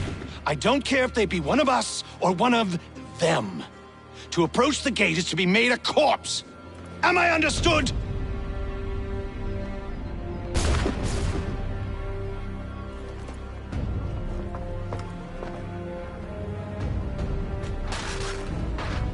Push them back. Go on, Hiccup. We'll hold back the guards and deal with fight. Back, rogue. You shut...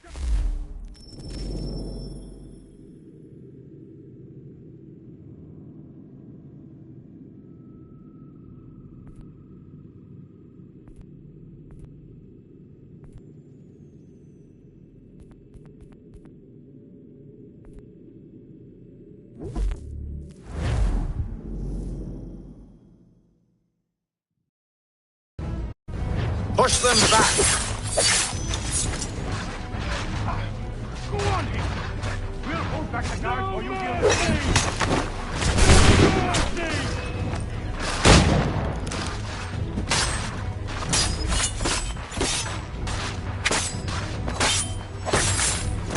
back, rogue. You shall not have us.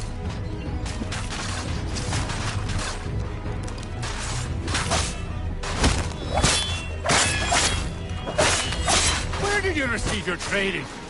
Did you receive any training? I'll deal with this, sir! This is the best. For the order!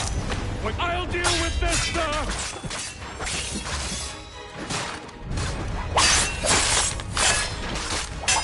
For the order!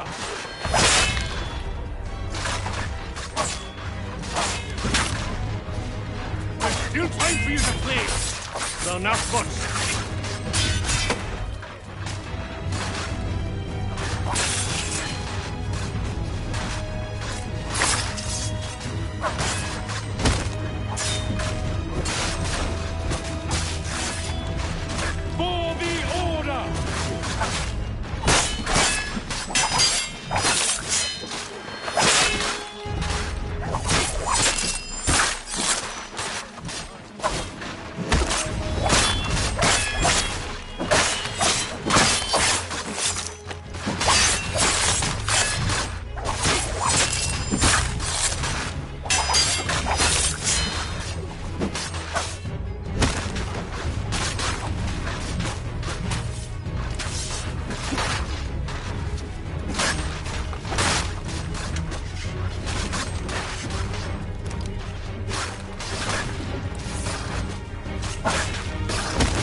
Benjamin!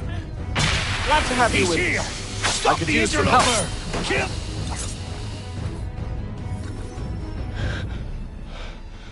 Who are you? Name's Hatham Kenway.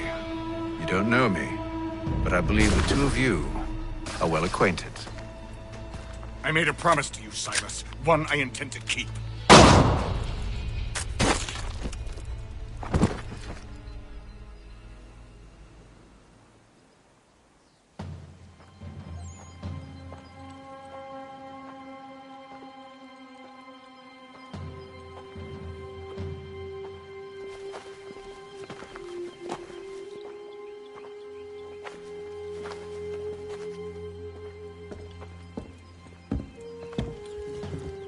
What happens now? We wait. They're not for very long, I suspect.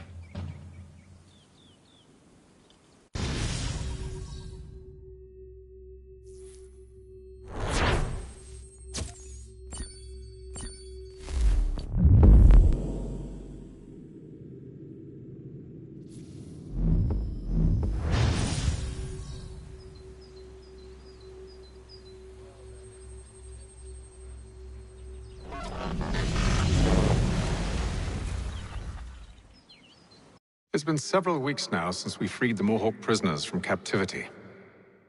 I had hoped their leader might make contact, but there's been only silence. My men grow restless. They want to know what comes next, and I do not have an answer. Lee alone remains active, pursuing leads, however slight. He stalks the city streets and scouts the bordering woods, hopeful that he might make contact with one of those we saved. There was a woman there that night. It was she who helped the others to safety. If we can find her, I believe I'll have my answers. So, I watch and wait, hopeful that my true mission might finally begin.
Let us speak later, my friend.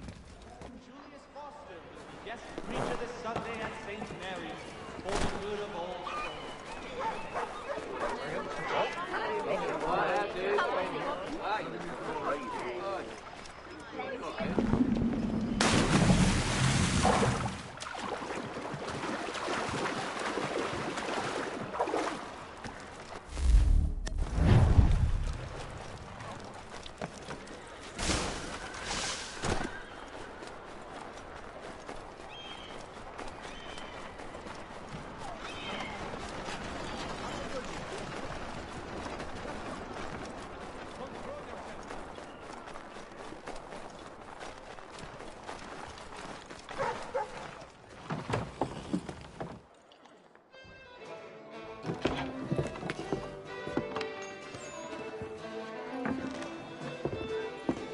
Hello, Charles.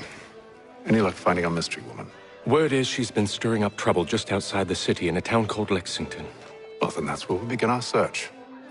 I'll meet you there.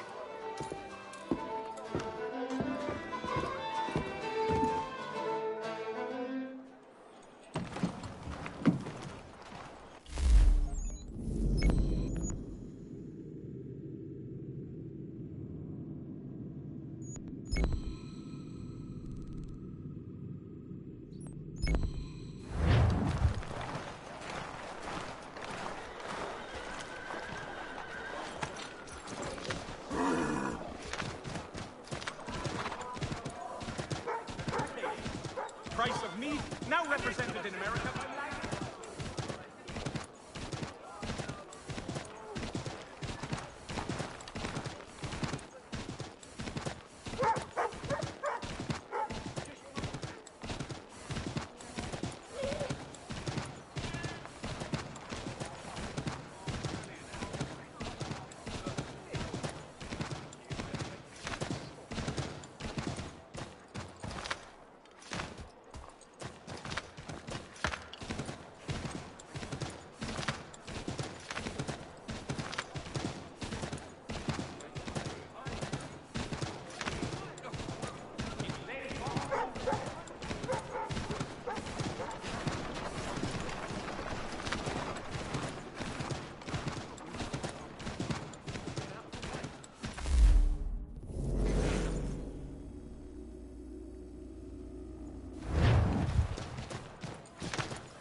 How can I help you?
country journey.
Have you found her? She's made camp not too far from here. Excellent. Well, the sooner we're done, the sooner we can get out of this cold.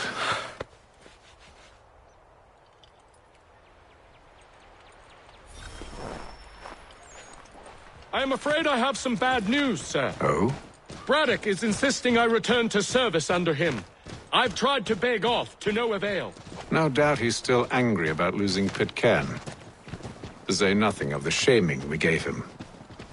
Do as he asks. In the meantime, I'll work on having you released. I'm sorry for the trouble. Not your fault.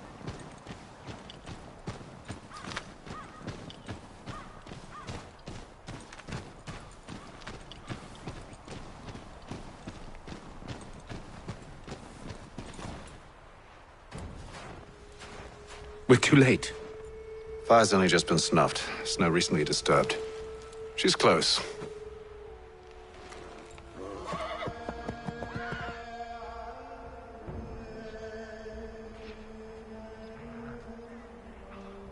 Bollocks.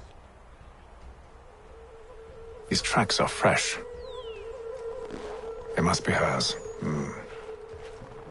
Seems she took to higher ground. Out of the snow and into the trees.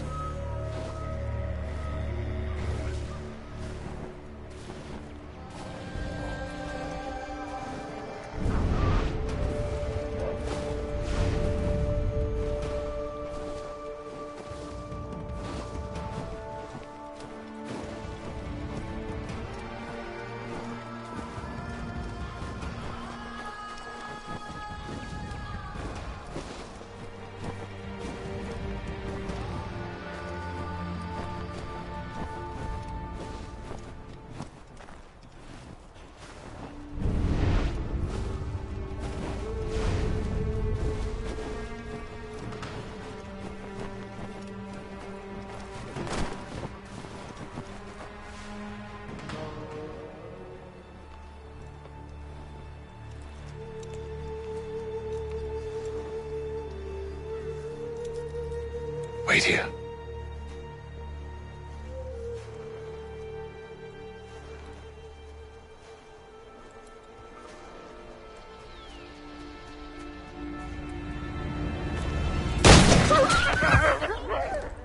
Oh, damn it. Wait! Come back! You return to Braddock, Charles, before he grows suspicious. I can handle things from here. But, sir! But nothing. Go! Stop running! I only wish to talk! I am not your enemy! Please just hear me out! Gods, woman! Only let me speak!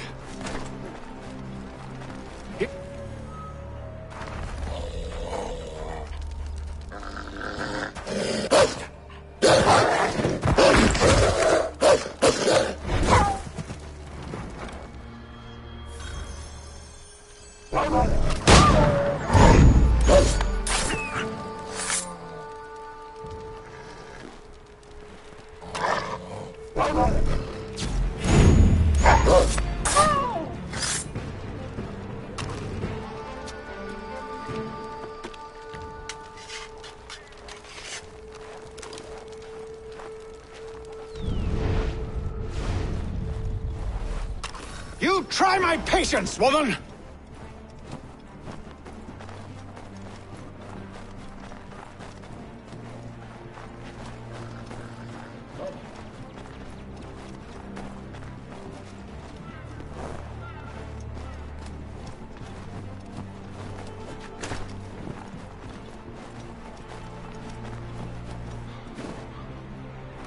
Are you touched in the head? Me, Hatham. I come in peace. Why are you speaking so slow? Sorry. What do you want? Well, your name, for one. I'm Gadzit Zio. Pleased to meet you. Gadsdi.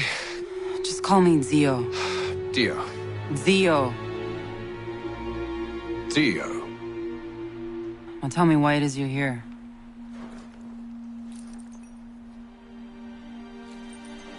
Where did you get this? From an old friend. I've only seen such markings in one other place. Where? Well, it is forbidden for me to speak of it. I saved your people. Does this mean nothing to you? Look, I am not the enemy.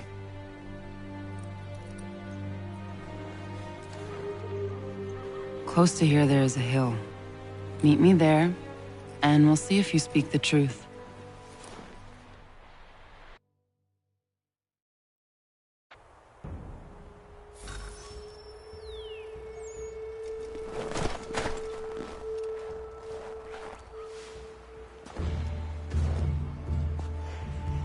That town hosts soldiers who seek to drive my people from these lands.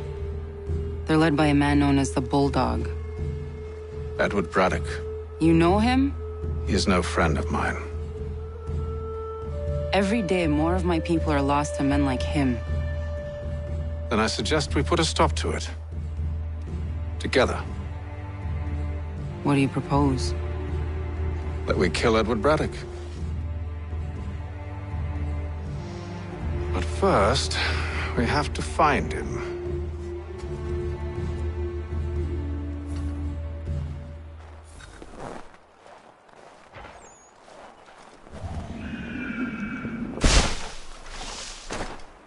I don't trust you. I know. Yet you remain. That I might prove you wrong. It will not happen. So you say. So I know. Yet, I remain.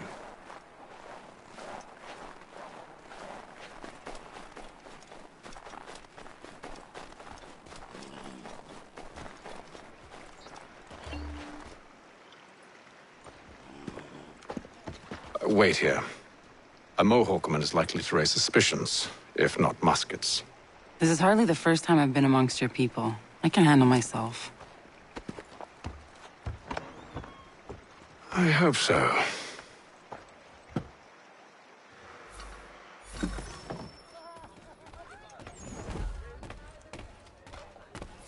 damn being quartered there.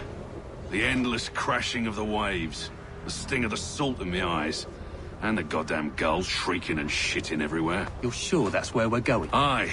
The Bulldog's putting together another expedition. That's what they're calling them now. Expeditions. Aye. Smart too. Slap a fancy name on something and all evil is excused. What? Do I know you?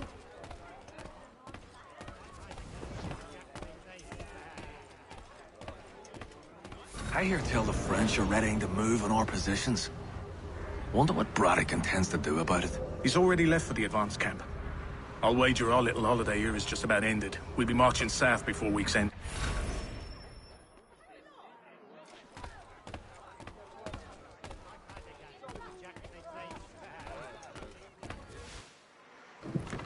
Oi! Where you going, Cully? Me? No, the other cock Robin. Well, I was leaving. Oh? And now? Well, now... I'm going to feed you your teeth. And you were worried I was going to be the problem?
You're hurt. Oh, it's nothing. Here. This should stop the bleeding.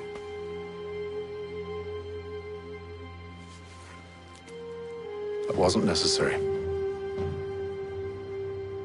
But thank you. We should move on. Meet me at Braddock's camp when you're ready.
Use the snowstorm to mask your approach. Having second thoughts? Hardly. But I'll have to approach this carefully. Go on then. I'll keep watch from here.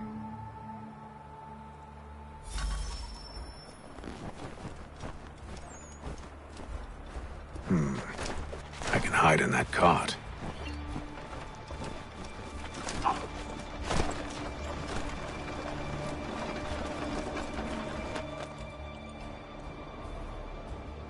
What's in the wagon? I need a full inventory. As you wish. Let's see. 2 barrels of salt, 12 pounds pork, 10 pounds beef, 7 dozen eggs, 16 wheels of cheese. None of it French, don't worry. 5 bottles of whiskey, a couple dozen new uniforms, boots, leather for patching, blankets, a cart of feed for the horses. What else? That's it. That's all there is.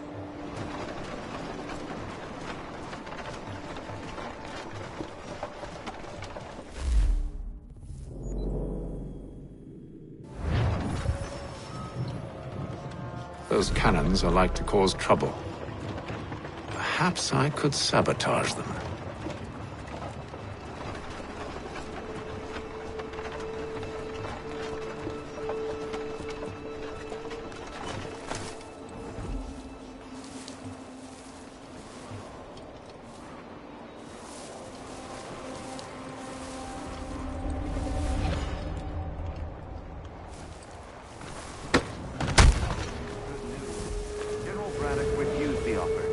There will be no truce.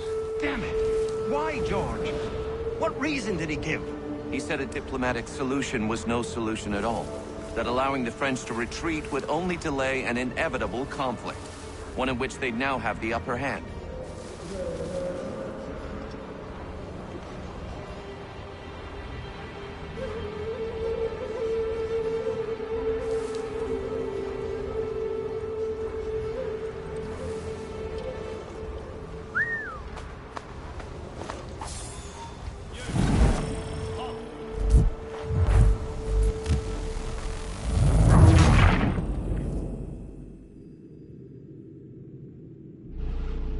Those cannons are like to cause trouble. Perhaps I could sabotage them.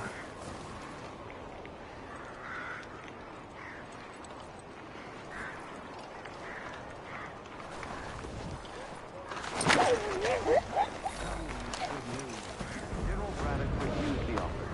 There will be no truce. Why, George? What reason did he give?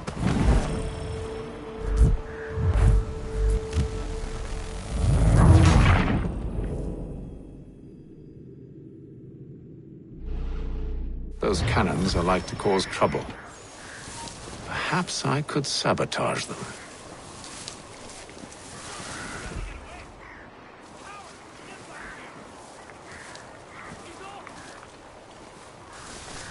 Tell me good news. General Braddock refused the offer. There will be no truce. Damn it! Why, George? What reason did he give? He said a diplomatic solution was no solution at all. That allowing the French to retreat would only delay an inevitable conflict. One in which they'd now have the upper hand. There's merit to those words, much as I hate to admit it. Still, can't he see this is unwise? It doesn't fit well with me either. We're far from home with our forces divided. Worse, I fear Braddock's bloodlust makes him careless. It puts the men at risk. I'd rather not be delivering grim news to mothers and widows because the Bulldog wanted to prove a point. Where is the general now? Rallying the troops. And then it's on to Fort Duquesne, I assume? Eventually. The march north will...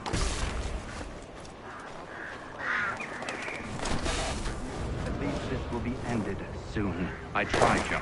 I know, my friend. I know. That map will surely be of use. I need to find it.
Those cannons are like to cause trouble.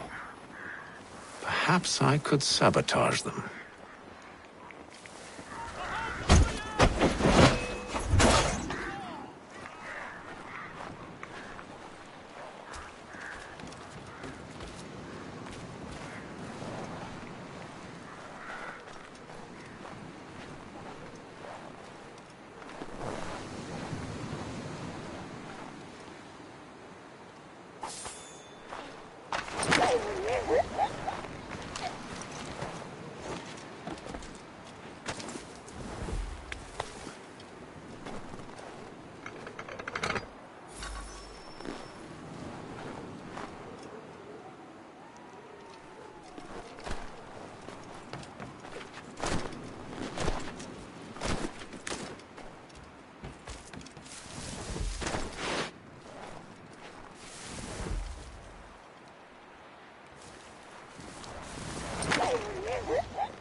What news? Braddock has left to rally his troops. They're marching on Fort Duquesne. It'll be a while yet till they're ready, which gives us time to form a plan. No need. We will ambush him here near the river. Go and gather your allies. I will do the same. I will send word when it is time to strike.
The cold, cold ground. Here, here.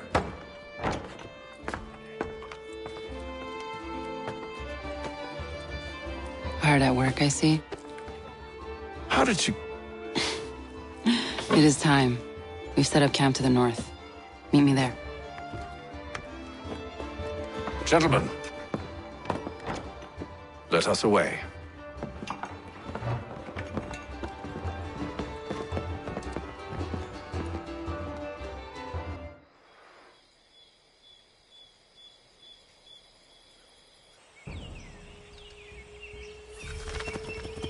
First it was too cold.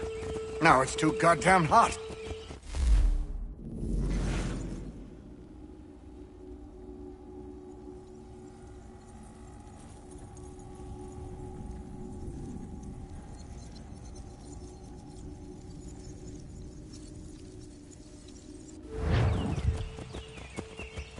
And humid too. It's a right swamp, I tell you.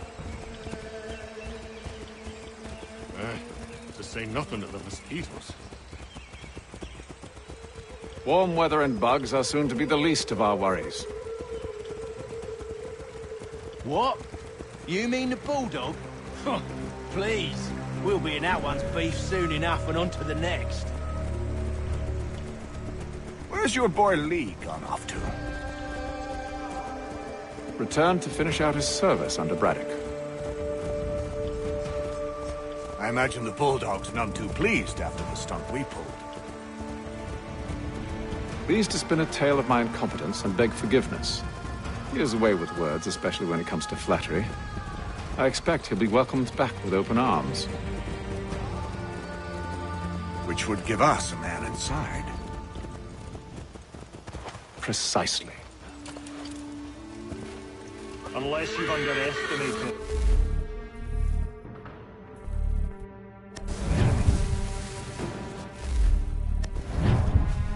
If I have, Charles will sense it first and make his escape. He's more clever than you think. When this is done...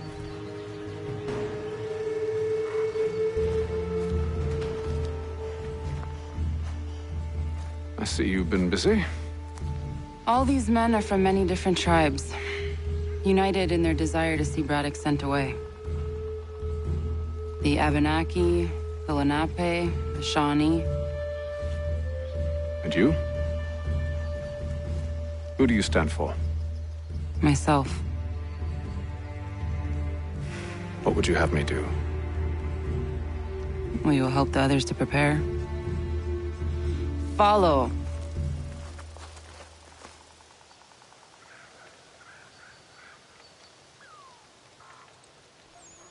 They come. Everything all right, sir? Just savoring the moment. No doubt, many wonder why it is we've pushed so far west. These are wild lands, as yet untamed and unsettled. But it shall not always be so. In time, our holdings will no longer suffice. And that day is closer than you think.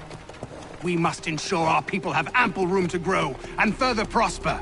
Which means we need more land. The French understand this, and endeavor to prevent such growth. They skirt around our territory, erecting forts and forging alliances, awaiting the day they might strangle us with the noose they've built. This must not come to pass. We must sever the cord and send them back. This is why we ride, to offer them one last chance. The French will leave, or they will die. Now's the time to strike. Wait. To scatter the expedition is not enough. We must ensure that Braddock falls, else he's sure to try again. I'll disguise myself as one of his own and make my way to his side. Your ambush will provide the perfect cover for me to deliver the killing blow.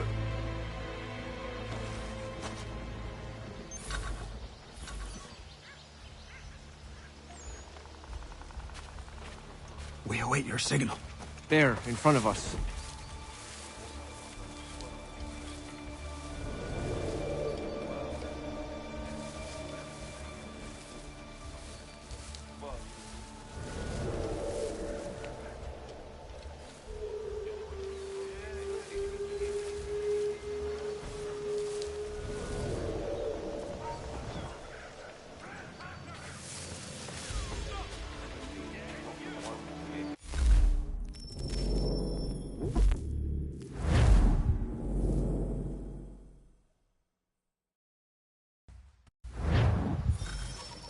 await your signal. There, in front of us.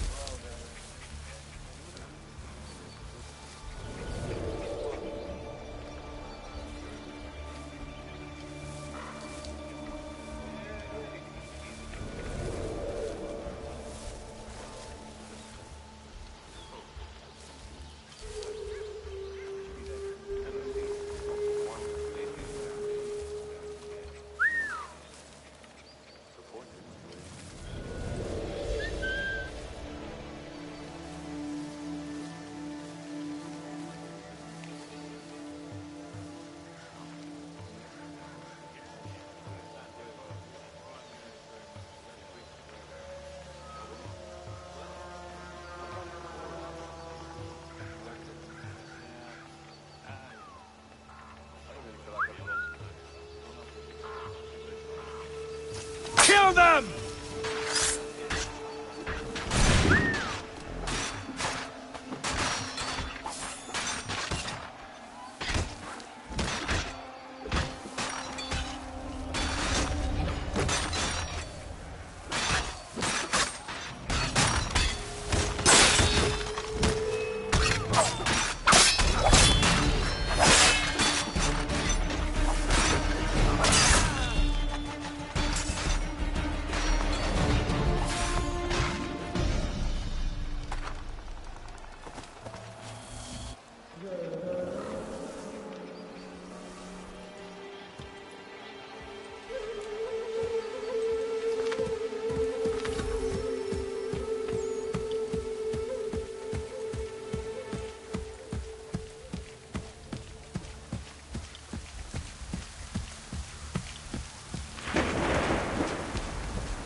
How could anyone call this forest home?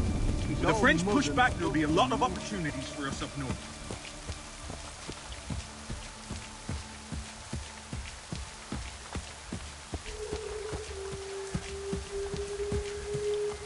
Have served, you mean? Sir, you are grateful to have served. General!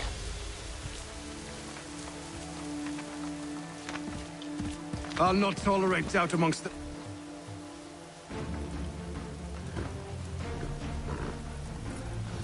Edward.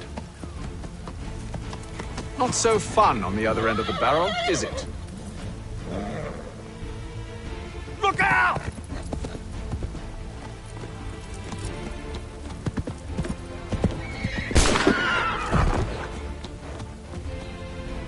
Sir!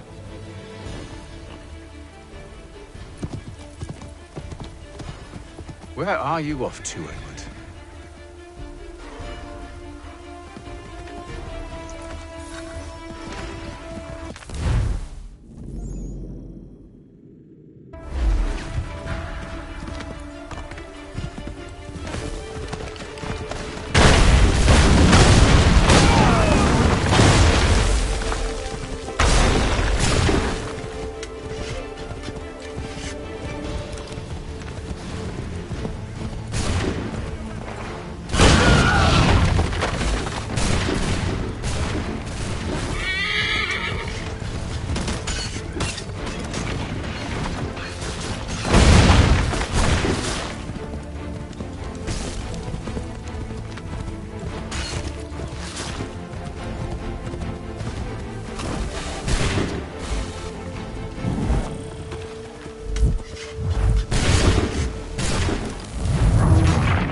I never took you for a coward, Edward.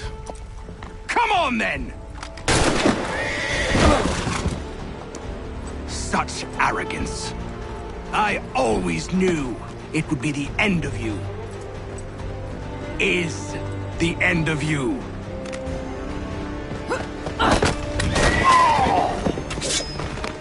Don't. Hurry before he gets away! I said go!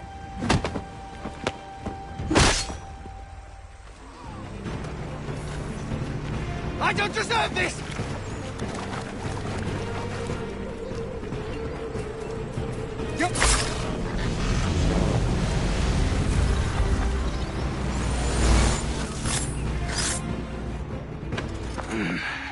Why, Hatham? Your death opens a door. It's nothing personal. Well, maybe it is a little personal. Been a pain in my ass, after all. But we are brothers in arms. Once, perhaps. No longer. Do you think I've forgotten what you did? All those innocents slaughtered, and for what? It does not engender peace to cut your way to resolution. Wrong. Whether we applied the sword more liberally and more often, the world would be a better place than it is today. In this instance, I concur.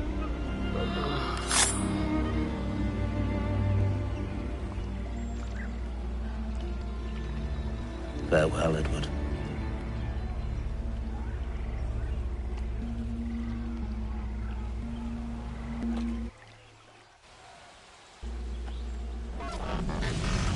It's done.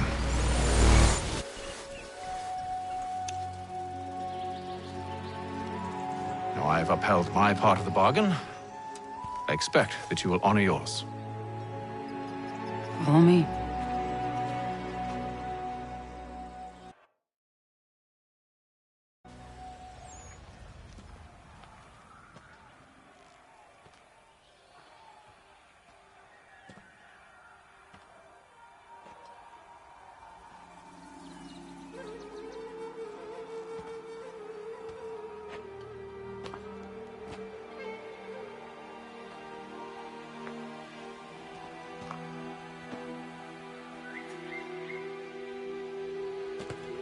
No.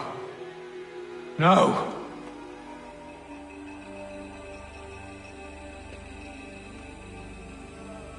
You seem disappointed. I thought that I held a key that would open something here. This room is all there is. I expected more.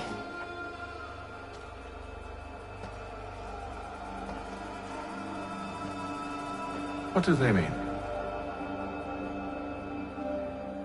It tells the story of Yodzizu, who came into their world and shaped it for what life might come. She had a hard journey, fraught with great loss and peril. But she believed in her children and what they might achieve. And though she is long gone from the physical world, her eyes still watch over us. Her ears still hear our words. Her hands still guide us. And her love still gives us strength.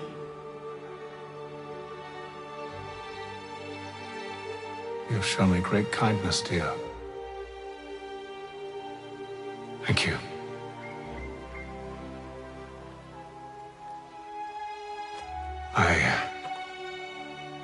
I should go.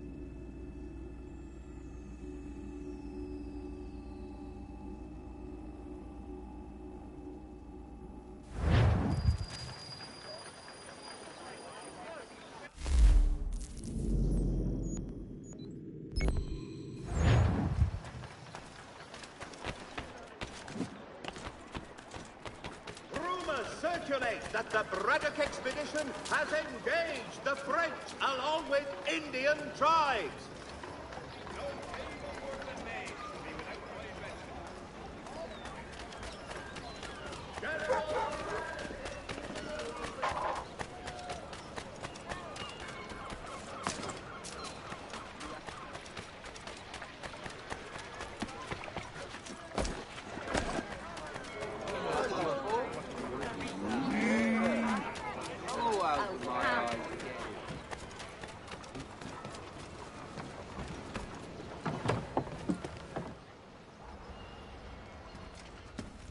Can't talk right now, I'm afraid.